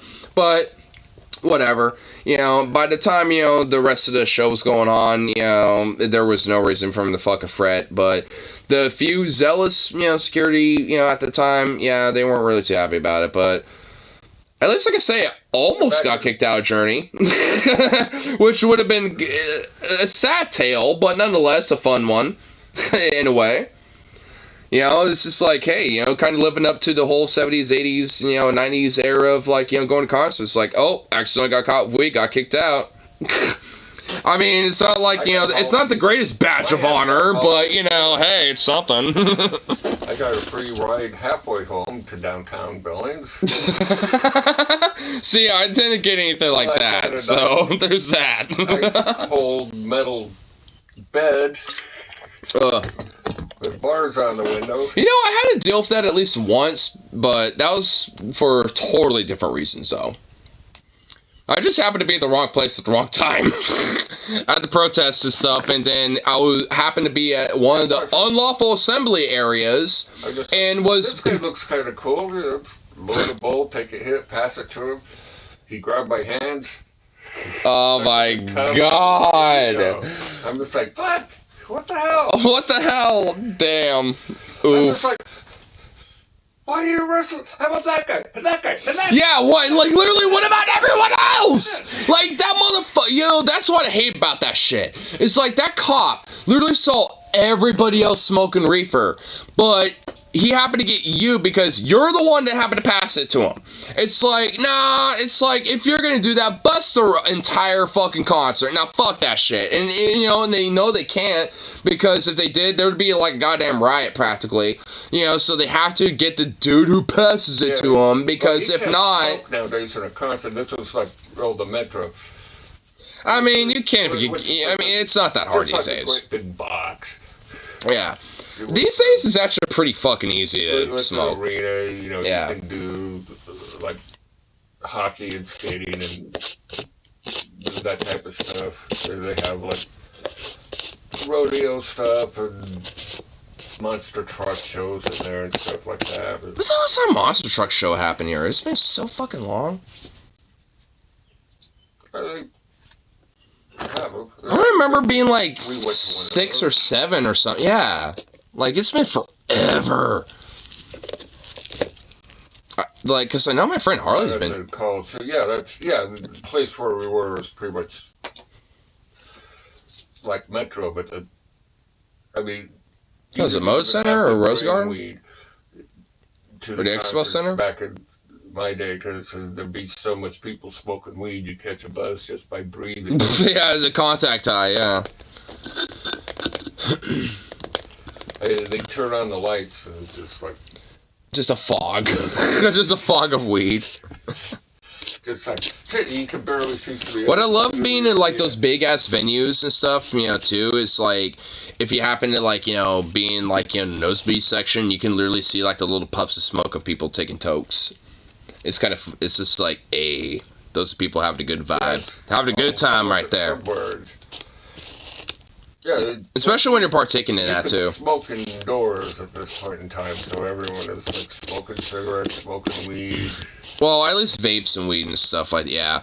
I mean, like, some, like, I will admit, like, I mean, I've actually smoked some weed and, like, at, like, Iron Man concerts, and unironically, Bruce Dickinson has, like, been like, oi, if you're gonna smoke that reefer, go in the back and you know, get hot, stupid high over there and stuff. Like, it's kind of sad, but, like, I mean, Steve Harris and Bruce Dickinson are actually, like, super anti-weed, and it's just like, I guess I get it, but man, sometimes they'll condescend the crowd over that shit, and there's been times where I've been at shows, it's at the Tacoma Dome or in Seattle, where it's like they do that, and I'm like, man, it's like, I get it, but, like, come on. It's like, what the hell? It's like, ooh. It's like, and also, like, how in the hell are they, like, smelling weed from someone like me in the nosebleed section? Like, I mean, I guess, you know, like, I can maybe understand it at the very front, but also when you think of, like, all the smoke machines and stuff like that, like, and everything else that is being used, and the pyrotechnics and all that shit. That's just what. Because I've seen Iron Maiden, like, 3 times already. Like, I've seen Iron Maiden thrice, and they got, like, pyrotechnics, smoke, and all sorts of other shit going on, and it's like, how in the hell are they smelling like someone taking a toke? It's like, you know... Well, if there's hundreds of people doing it in the crowd... Well, it's not like hundreds of people, but, like, you know, a handful in the entire auditorium. I mean, sure, but, like, how? I mean, generation of slackers. You need everyone in there to take it in. I mean, yeah, I agree. I mean, I don't disagree with that. I mean, you know, it's like, hey, it's legal here, but yeah, we're You slacking. can always find weed now because it's legal. You could just go to the dispensary and buy it. Yeah. Back in my day, You had to find a dealer and hope they had some shit. Take like a month to find weed, and then it was like mostly stems and bunk and seeds. Yeah. And it was like a gamble whether they would show up in the first place. But back in the day, sometimes you buy weed and you get like 2 or 3 bowls and a great big double handful of seeds. And stems. You know, after you, you know, did the sensimilla. You know, got all the weed, you know, without the seeds. This is Colombian. I'm pretty... Sensimilla was pretty much unheard of. Well, because it was like the rarest of the rare. You know, Yeah. because it was like, well, weed without the seeds and stems. Occasionally we get the really good shit that came from Oregon. All the way out. Of course, wow, of course the black market was in America already, too. Of course the Hispanic and Latin American cartels didn't have a lock on weed, because it was out here, too. Of course, go figure. Yeah, sometimes it would be like a winter time. You couldn't buy weed anywhere. No one had it. Oh my god, I hate to be in that situation. I'm not even like, you know, hardcore, like, you know... And east to like North Dakota, South Dakota, Yeah. and get ditchweed, which is just weed that grows Naturally, which Yeah, is like the naturally lowest in the THC, wild. just like basically hemp. Yeah, it's back when they did it as a crop, they used it for to make rope. Yeah, hemp rope. Yeah, I mean, it was That's where hemp. the Like, term there's smoking there's rope technically comes from. 2 specific types of cannabis plants. There's hemp, which is used for utilitarian things like paper, rope, stuff like that, and then there's the marijuana specifically, like type of cannabis plant that you get high off. You know, so which both can be used, you know, for the same type of utilitarian things. You know, like you can use like the marijuana plants that you can get high off of for the same things like rope hemp and hemp paper and stuff like that. I mean, hemp wick, for example, like hemp wick is basically just like a wick, but it's some that could burn that you can light your bowls with and stuff. Bred for the medicinal effects. Yeah, I think the original Constitution is really made off of hemp paper.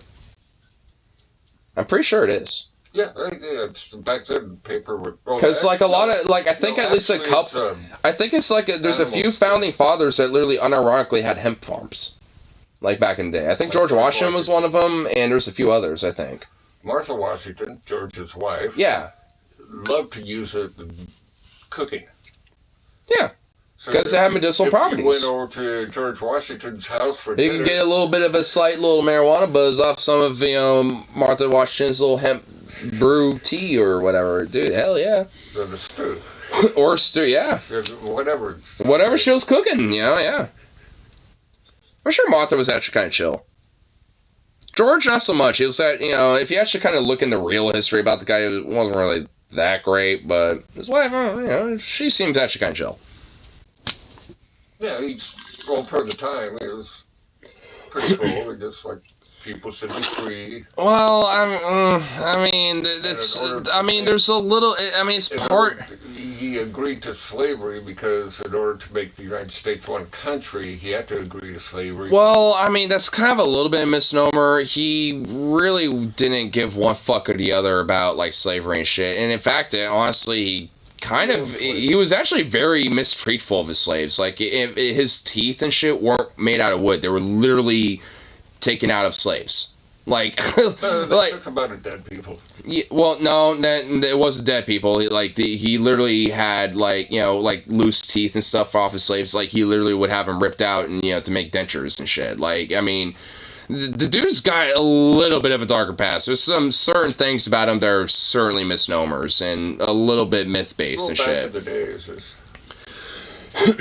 because also the whole idea of like the whole cherry tree story, like abolish slavery, but there's not really that much evidence about him really wanting to do that, though. Lincoln's plan to get rid of slavery because he thought slavery was wrong.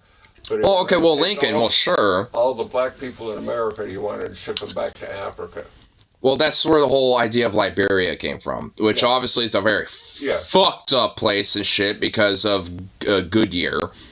Like, Goodyear basically made it its own company colony and fucked that. And basically in some parts still owns that place. Like, there's like this contract that it's like this whole lease and shit when it comes to like the rubber farms and stuff that if I remember, either is it going to soon expire or just recently expired, and it basically is, at least in a lot of reasons, as to why Liberia is in the state that it is, because like back in the 90s, there's really like cannibal warlords and like a dude unironically named General Butt Naked that was like one of the naked guy. Yeah, General Butt Naked, yeah. Which, funny enough, he quote unquote reformed himself as now a preacher in Liberia. Like, apparently he's, so, I don't know, so, Brutal dictator murderer. Warlord, murderer, fuck a psycho who led his child soldiers naked, high on drugs, into battle, but, apparently he's a preacher now, so, found God or something. I guess so. I guess he probably took one too many drugs and found God somehow, and I don't know, They found God. This little bag of white powder. Or maybe, I guess, being a warlord just wasn't, financially beneficial enough, and just being a preacher probably was. I don't fucking know. Dude is definitely a little bit of an oddball. Especially if you have a nickname General Butt Naked, you're definitely a psycho.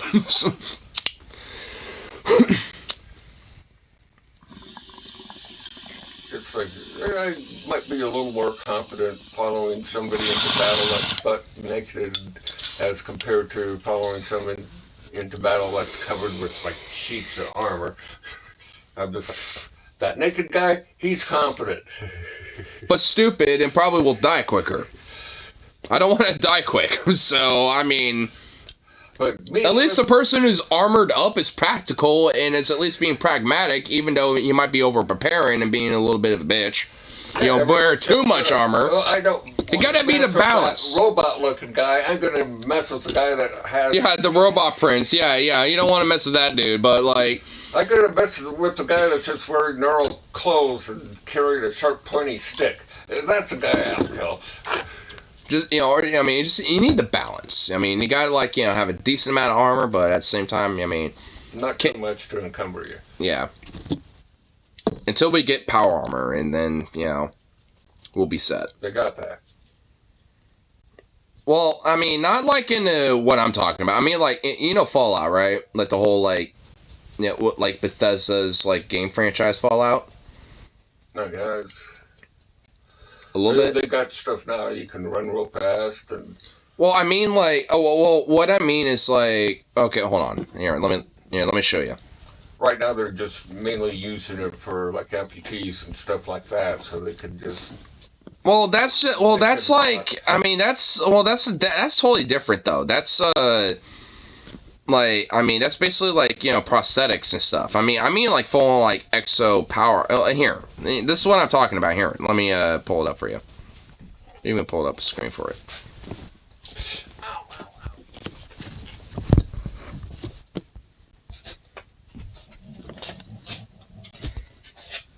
Okay, this is like way too long of a video for it, but we'll just kind of skip around just so I can at least show the armor.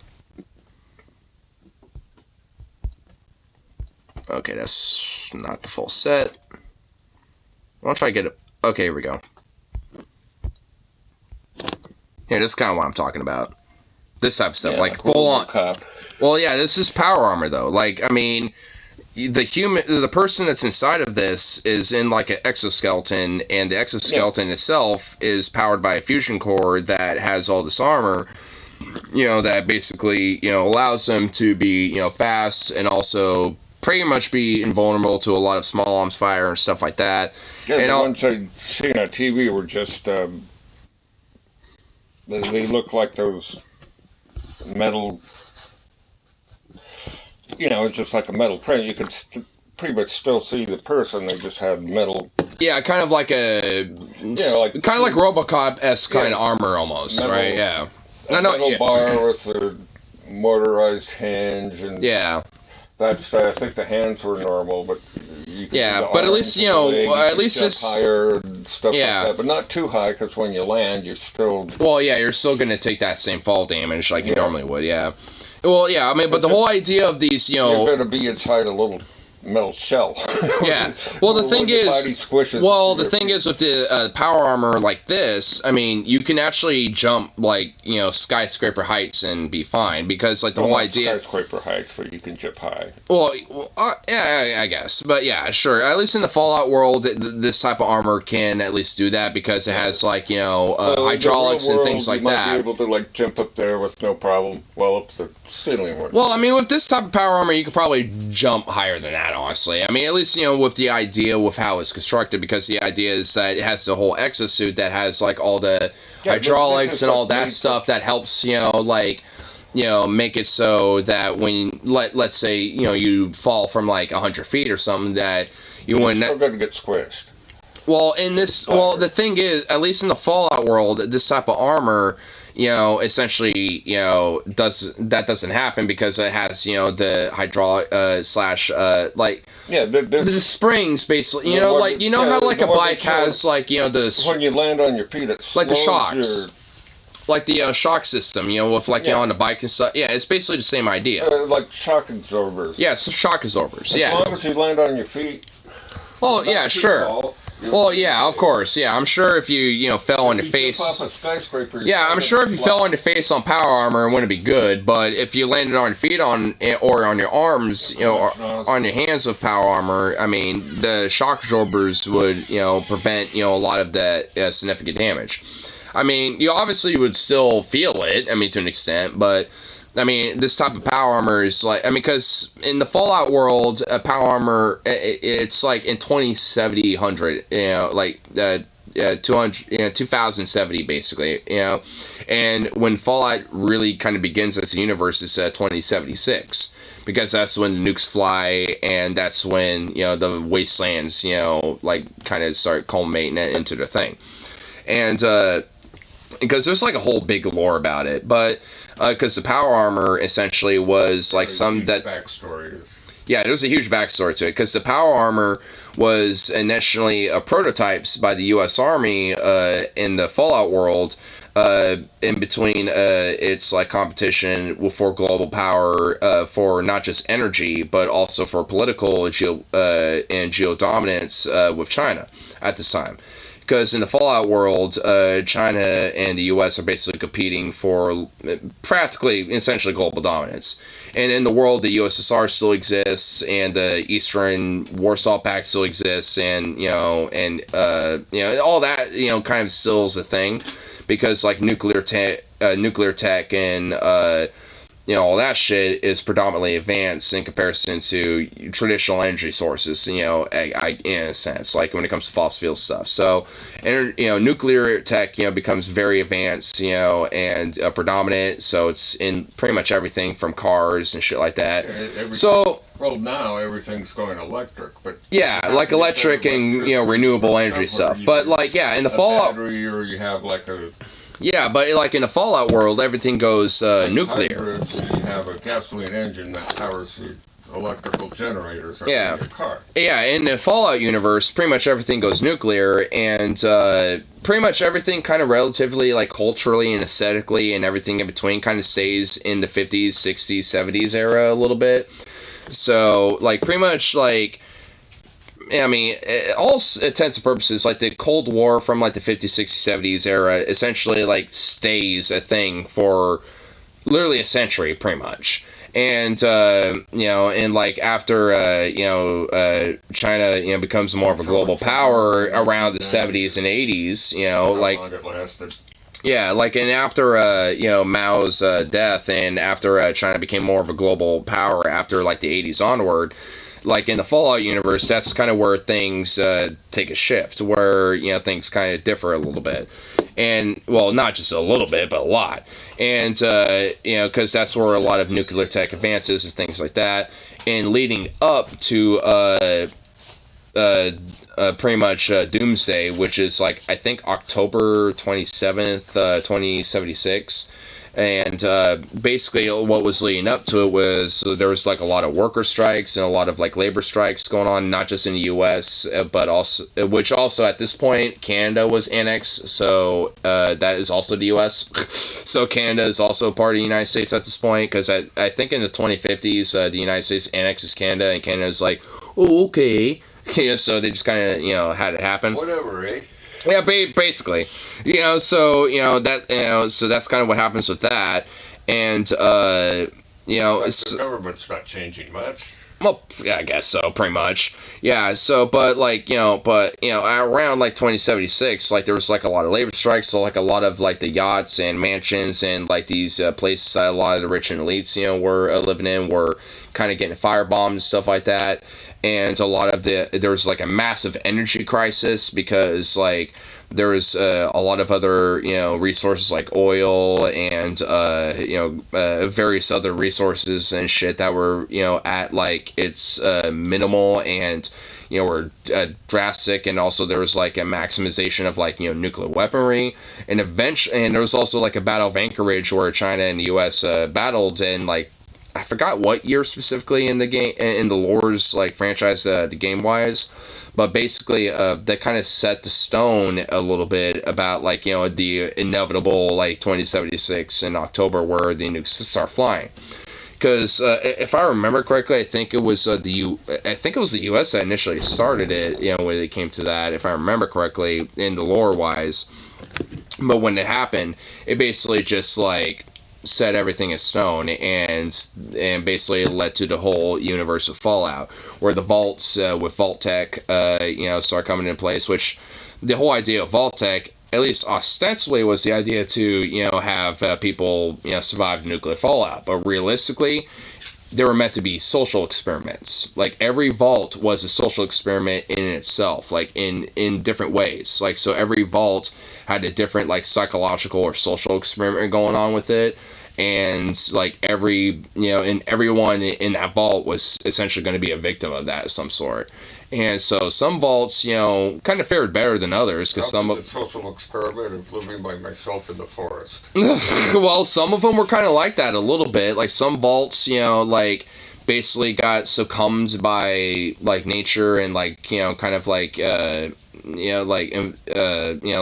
biological, like kind of vegetation research and stuff, and basically kind of like morphing humans and like plants as hybrid stuff, because at least in Fallout New Vegas, one of the different games in the franchise, it kind of explores that with one of the vaults. There was another one where, like, it would almost be kind of kind of like a Game of Thrones like kind of thing, or kind of like a Hunger Games like thing, where like eventually the overseer would basically be killed off, and then another one would be taking his place, and would have to, like, essentially going into it know that type of shit. And then there was like another one where like Blood Tempest.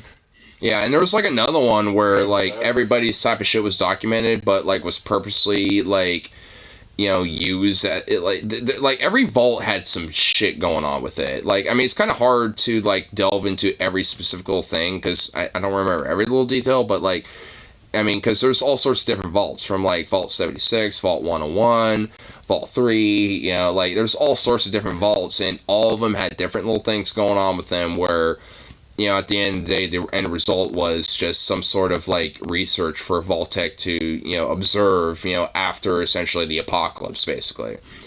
I mean... like Blood Tempest. You know who that is? Lab Tempest? Yeah. Sounds familiar, but don't think so. Yeah. Well, it Balachia. Every couple of years, the monarch or whatever would get killed, and somebody else would take his place. So he killed off all the rich people that could possibly take his place and took over the country. Guy sounds like, I mean, I know... well liked by everyone else who's known. I know, like, there was different Celtic tribes that kind of had a similar... No, this is just northeast of Turkey, northwest of Turkey. Yeah, okay. Well, I know at least, there was... He has a more popular name. Count Dracula. Oh, Dracula? Oh. Oh, Vlad. Oh, it's Vlad. Okay. Yeah, I know what you're talking about then. But yeah, no, there's, well, like, at least in ancient Celtic, like tribal, like, monarchy societies, I mean, it was actually relatively somewhat similar.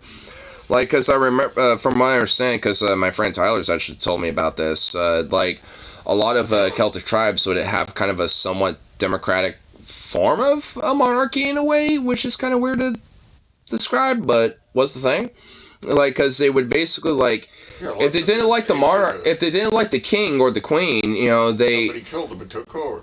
Well, yeah, not just someone killed and took over, but they would, like, basically, the people, like, yeah, the council, like, the, kind of like the local lords in the villages and stuff like that would basically kill off the king or queen in a sacrifice, and then they would all essentially, based off of, like, I don't want to be the king! Well, yeah, well, based off of, like, the general consensus of how people felt, and, how the council felt about who should probably take leadership, they would all vote on a consensus on who should be the next king or queen.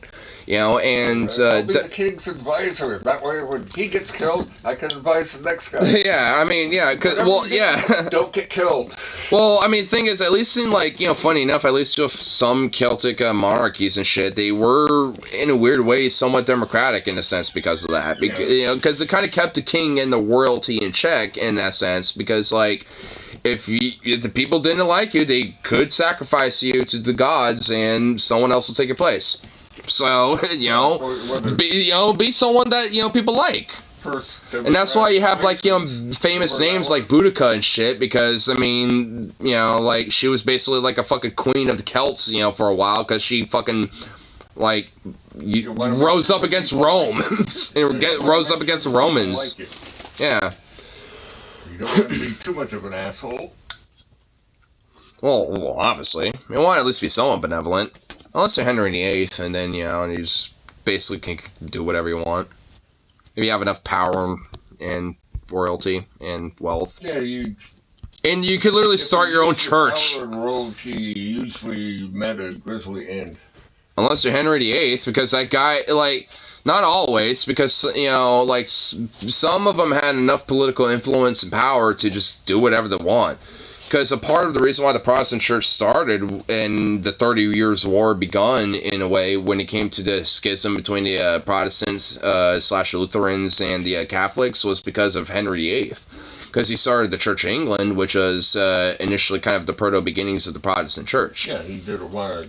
Yeah, because he wanted to divorce his wives because he hated his wives. The Pope did it.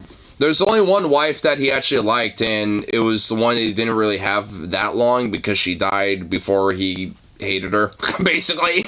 I mean, that's pretty much it. Like, I mean, it was the only, I think it was his last wife, if I remember.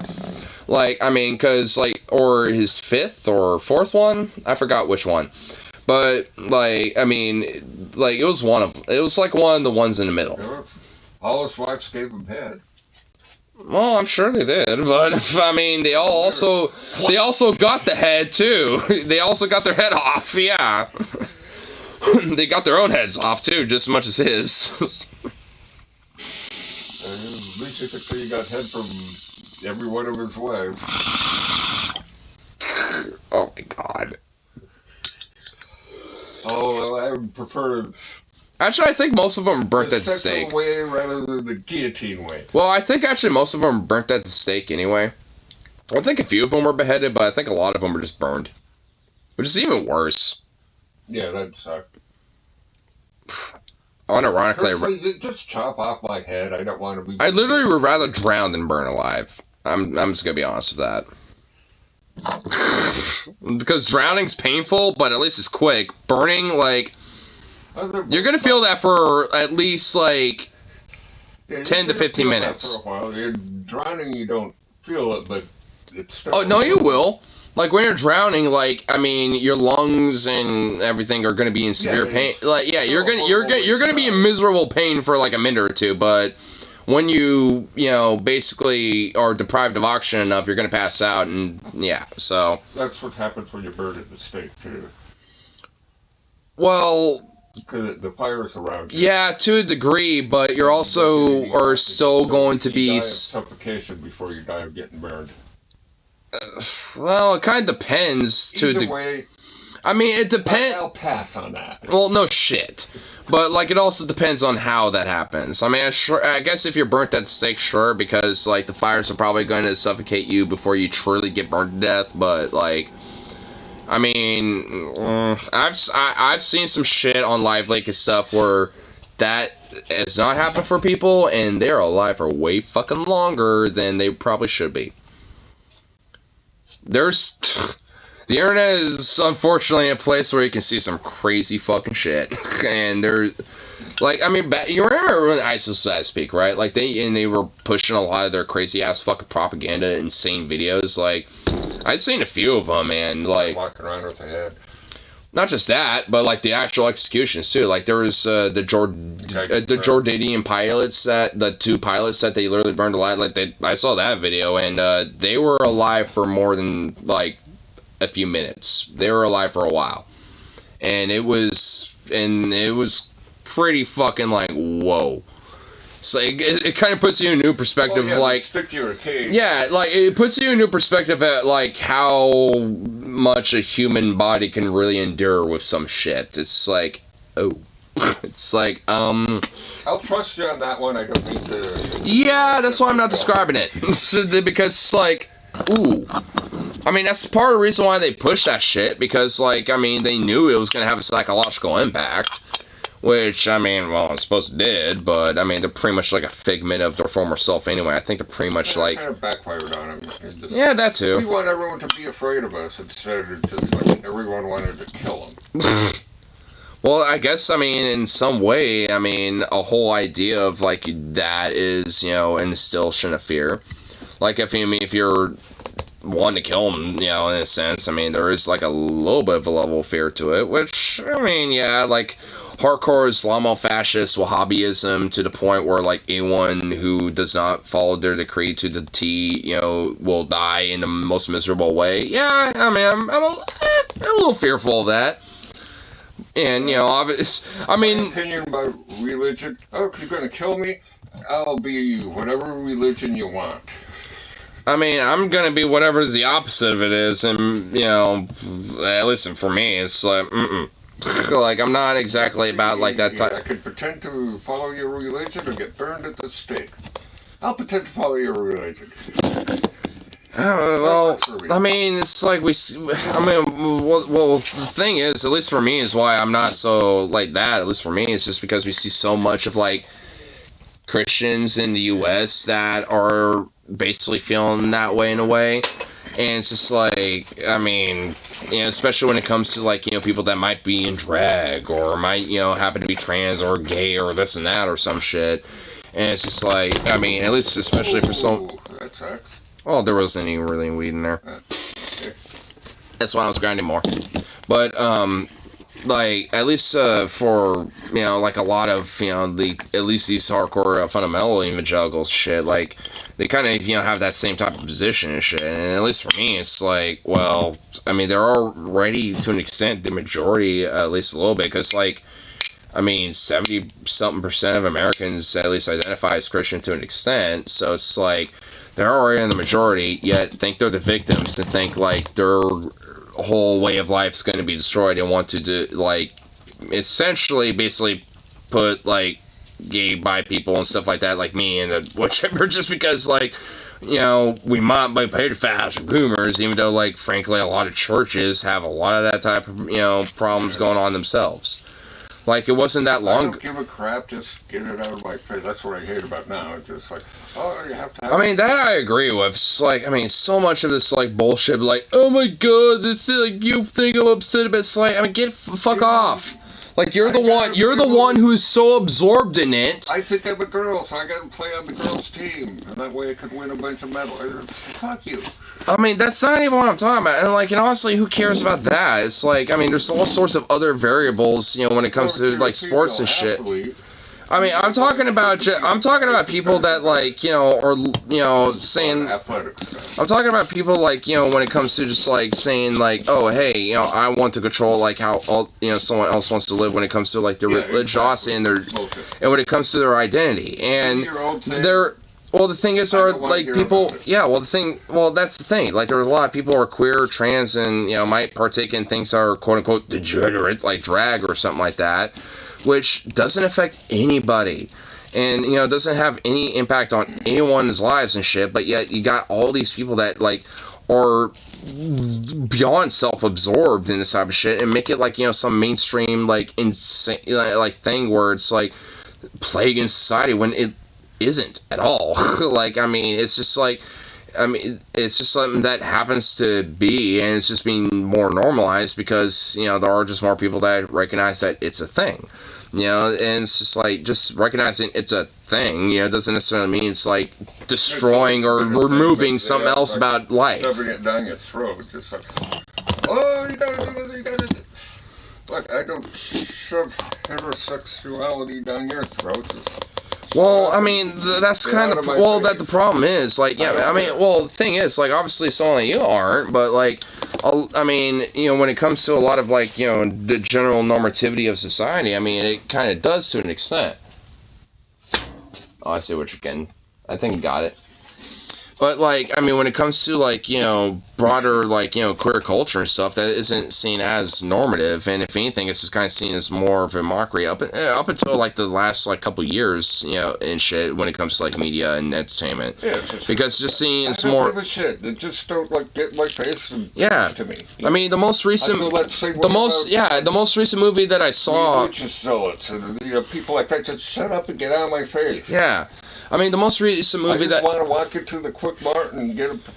Yeah, well, yeah, I mean, the most recent movie that I saw, Across the Spider-Verse, like, it had like legitimately like, you know, some social commentary that was pro trans and like, you know, pro, you know, social awareness, stuff like that, but it wasn't in your face. It just happened to be in the background, or just happened to be like, you know, something that was on a character's like backpack or some shit like that, you know, whatever the fuck, you know. It wasn't like in your face. It just happened to have it there a little bit, and it was just like, you know, just because like nowadays those type out of my face. Oh yeah, well, the whole point though Give me is a leaflet. I'll read about it. I'll get back sure. to it later. Well, yeah, sure. Yeah, like, well, the whole point I'm saying is like, you know, because now that there's more queer acceptance, that these type of things in media are now being at least more normalized in the sense that they're just there. They're not like some major thing being shoved down people's throats. It's just there, like, you know, in the background, or maybe just a part of, you know, a character's, you know, development and a part of their general aspect of who they are as a character. But nonetheless, it's just you know, a part of the broader entertainment in the movie or the show, whatever it is. I mean, because walking down the street, I'm just like, whatever. Yeah, because at the end of the day, for me, you can literally have like the most woke as fuck, like most super SJWE type of character in the world, and if it's like a poorly done character and a poorly done show, I'm not gonna like it. But, you know, at the same time, if you have the same exact thing but done very well, like, obviously I'm gonna like it, and plenty of other people will too.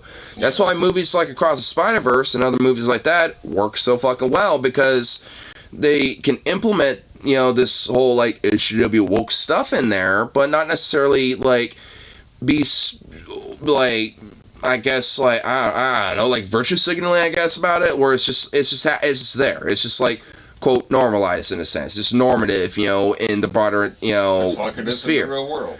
Well, yeah. And as it's, you know, slowly but surely, you know, getting, you know, more so, you know, in a sense. I mean, that's... You have to make a huge point about, this guy is gay or trans or whatever. It's just like, they just are. I mean, yeah, and that's why, you know, so many of these weird, like, chuds are so fucking annoying, because they're literally, I swear, they literally think about trans people and shit more so than us. Like, I mean, I'm not even, like, you know, trans, obviously, but, like, I mean, being, you know, queer and stuff, I mean, I kind of relate to them to an extent, and it's like, oh my god, I don't even think about them that much like these fuckers do. It's like, holy shit. Yeah, it's so annoying. About it, you know? Yeah, like, I mean, I'm not obsessed with it. I don't care. It's just like... or whatever, it's just like, you know... I mean, yeah, it's just so like... What? Yeah, at the end of the day, it just shows how really but at the end... If you're just like, I'm gay and you're gonna like it! It's just, get out of my face. Or like, you're straight and how dare you!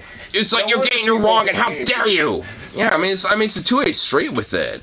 Yeah, no wonder people hate gay people, because you're like all up in our... That's not even what I mean. It's just like, it's a two-way street in a sense, because like, I mean, you got like, you know, people who are, you know, like straight and super religious who are like the exact opposite about it. We're like, oh my god, the slightest notion that some might be gay or whatever the fuck, you know, will freaking the fuck out, because it just shows how like insecure with their identity they really are about it.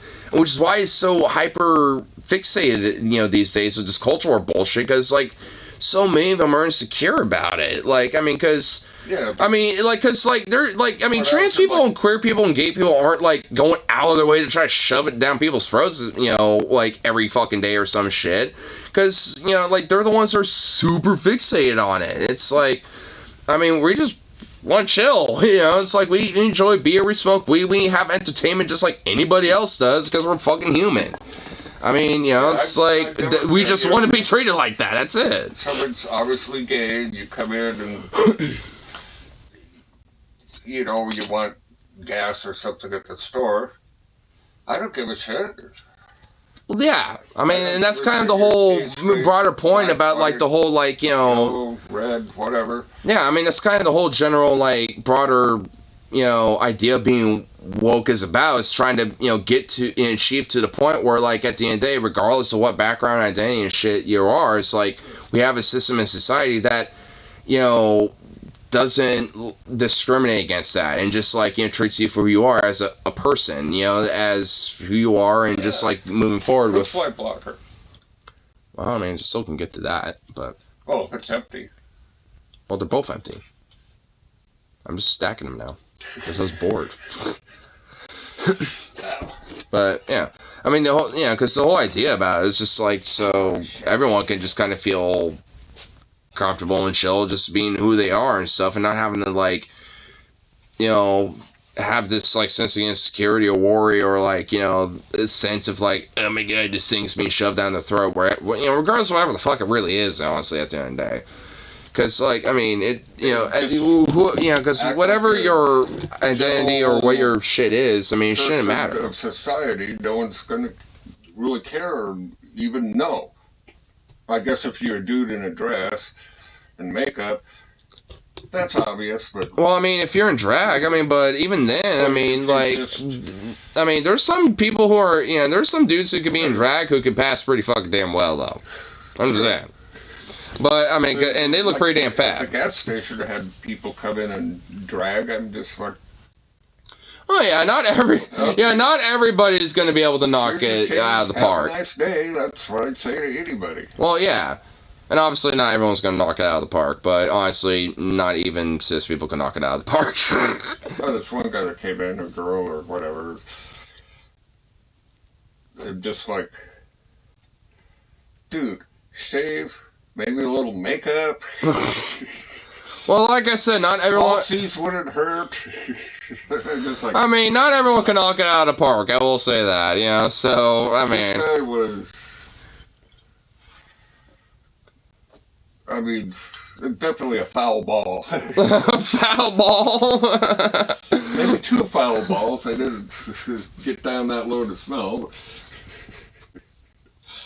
But oh my god. Like, dude, put some effort in it or give it up. Yeah, at least have a little confidence, a little pizzazz or something. Get a little creative. Yeah, I mean, I can at least get that a little bit. Maybe like a pantsuit or something instead of like a dress. At least shave. I guess I guess in a way, I mean, I guess I feel lucky because, I mean, nowadays, I mean... Like, I met some trans and non-binary and even some people in drag and stuff that, luckily, aren't, like what you described. I guess, honestly, it just wasn't, like, I don't know, like, I guess it wasn't really, like, as big of a outlet for people, really, as much in a sense of, like, what they had to access towards, I guess. I don't know. I mean, but... Like, who was that guy in Iowa? He had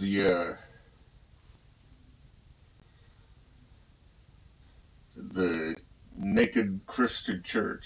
Yeah, it was like a big Christian. And he was a nudist. So it was like a preacher for the Naked Christian A nudist Church. Preacher? So he when he... I'm looking at this... who in the fuck... Wait, so what... Iowa, the Naked Christian Church. Ames, Iowa, Naked Church. I'm just gonna look that up. Well, that's a long time ago. It might not be there now. Well, I mean, I could probably find oh my god, I spelled it wrong. Oh, Jesus Christ. Wow, the first time I looked up Ames, Iowa, and I didn't realize that's how it was spelled. A-M-E-S. Yeah. I honestly thought it was like aim, like you're aiming down sights. Oh, no. Oh my fucking god, wow, I felt like an idiot there for a second. Naked... Preacher.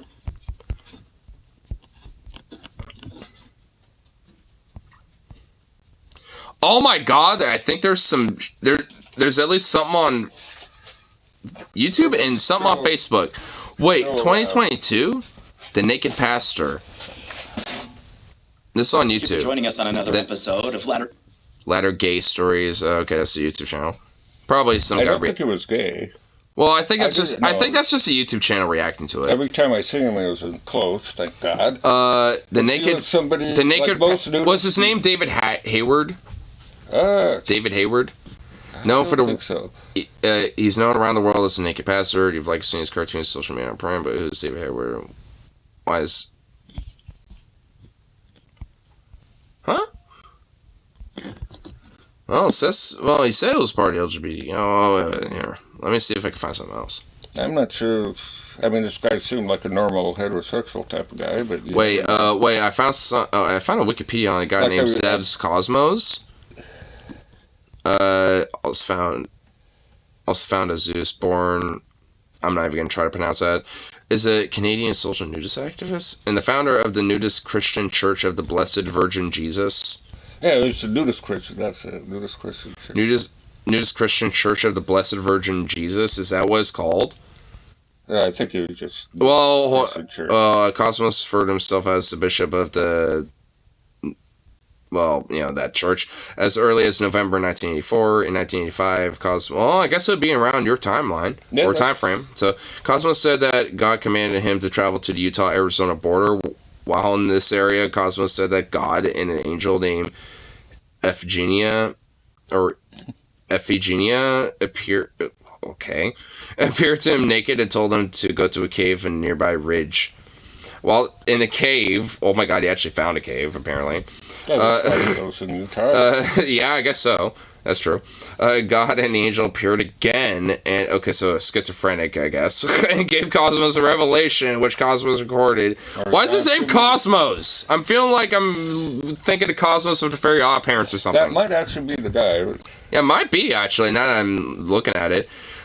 Which Cosmos... At the time, he had a real name, but I think he changed it to something... Well, his like real name... Okay, so he was born Evzidipia Azaphisia. I don't even fucking know. He had like a normal American-sounding name. Oh, that don't sound normal American at all. So, yeah.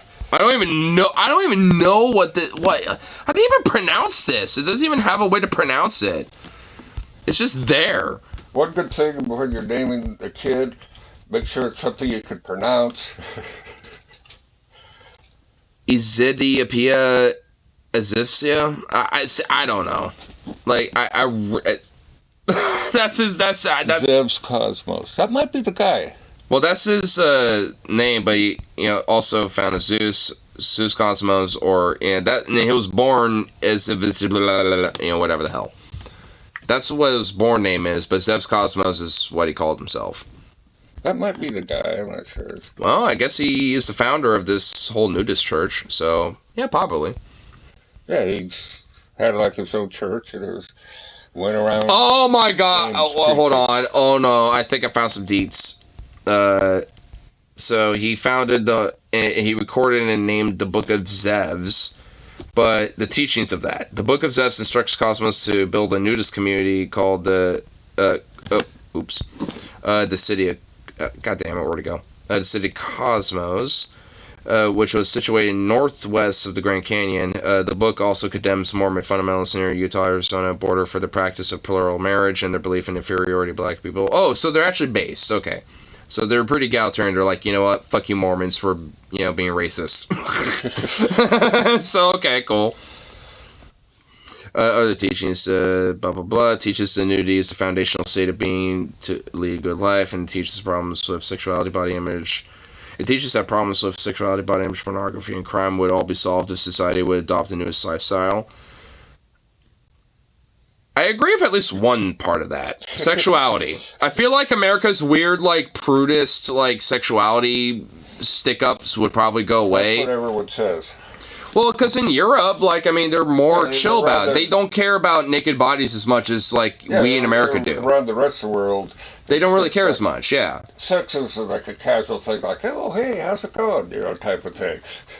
Yeah, in a way, and also at least when it comes to a naked big deal. Yeah, a naked body and sexuality. Yeah, in America it's kind of a big deal, but in most parts of the world, the body, sexuality, and stuff like that isn't really seen as much as a big deal in comparison.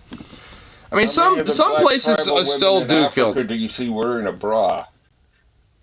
I mean, also in Europe too, there's a lot of women that during the if they're at the beach will just be naked outside of some panties or something.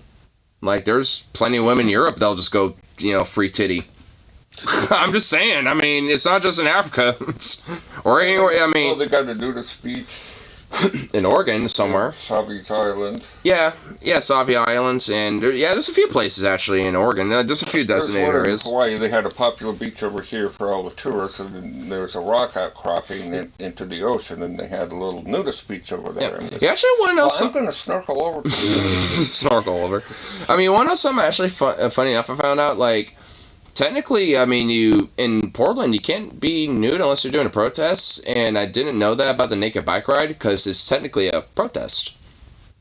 I didn't know that because it's technically a protest, and because the whole idea about being naked is like meant to be a critique of like I always wanted to go. I did the bushes with a paintball gun, or oh my god, bike ride. As a teenager, I've kind of thought about that, but nowadays I feel like I'd be a horrible asshole, and I don't want to do it. So I'm not. Well, you would, but it'd be lots of fun.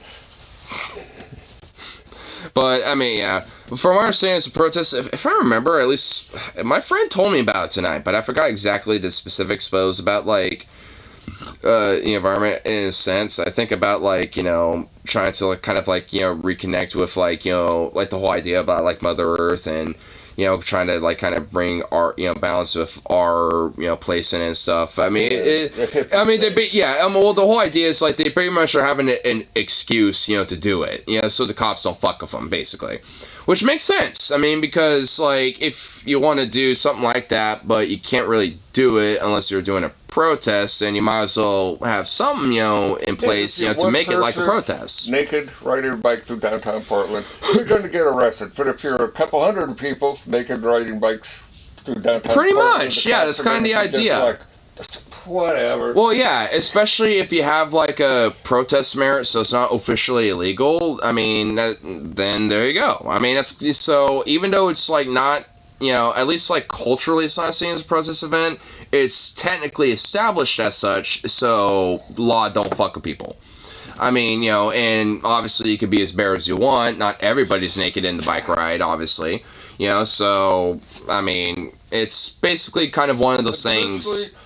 There are certain things, like riding a bike, or doing yard work, you just don't want to do that naked. Yeah, I mean, that's part of the reason why I want to necessarily do a naked bike ride. I kind of want to do it just so I can maybe try to break the whole, like, weird American prudish conditioning about nakedness and stuff, but, like, beyond that, like, riding a bike naked and stuff, I mean, I don't necessarily have to myself, but, like, just the general idea of being, like, kind of bare bones riding a bike is already bad enough. Like, I'm wearing underwear, pants, and everything in between. I got layers, and it already is pretty bad.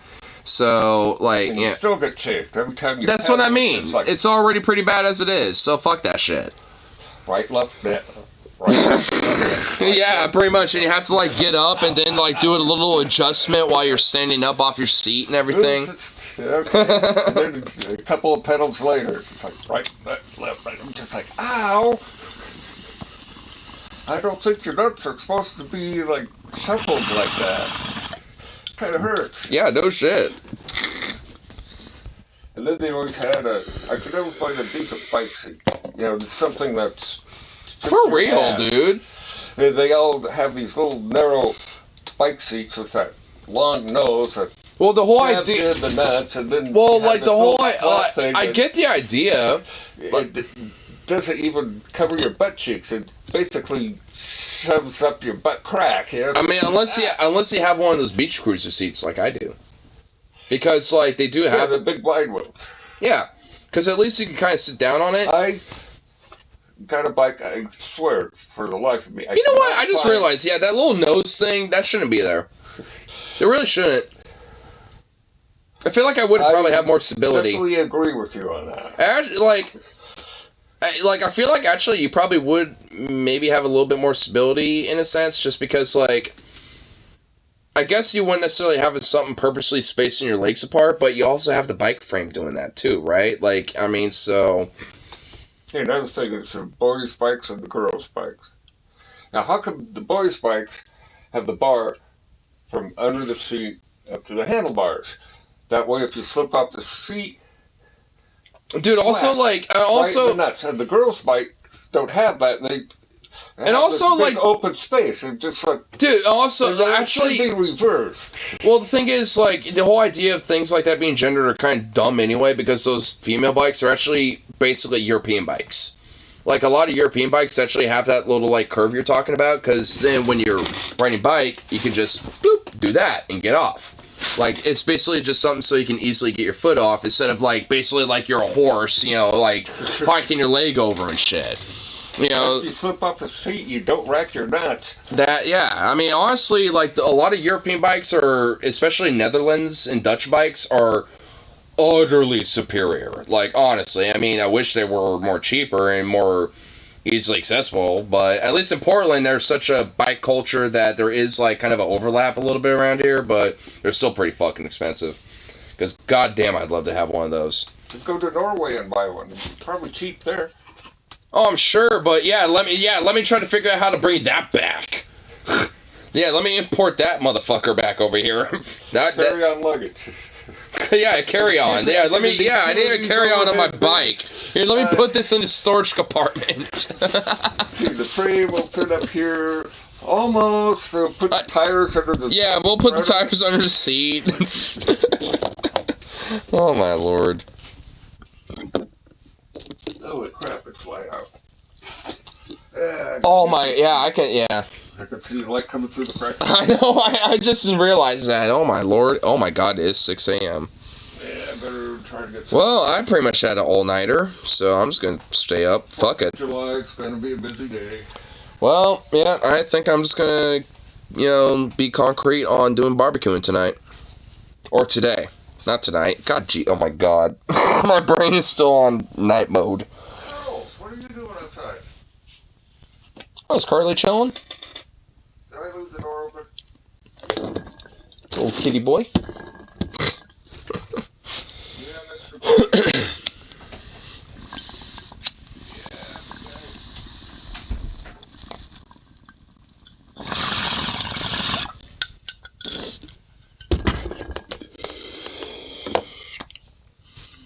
Anyway, I'll call it good for the rest of the little stream and all that fun shit.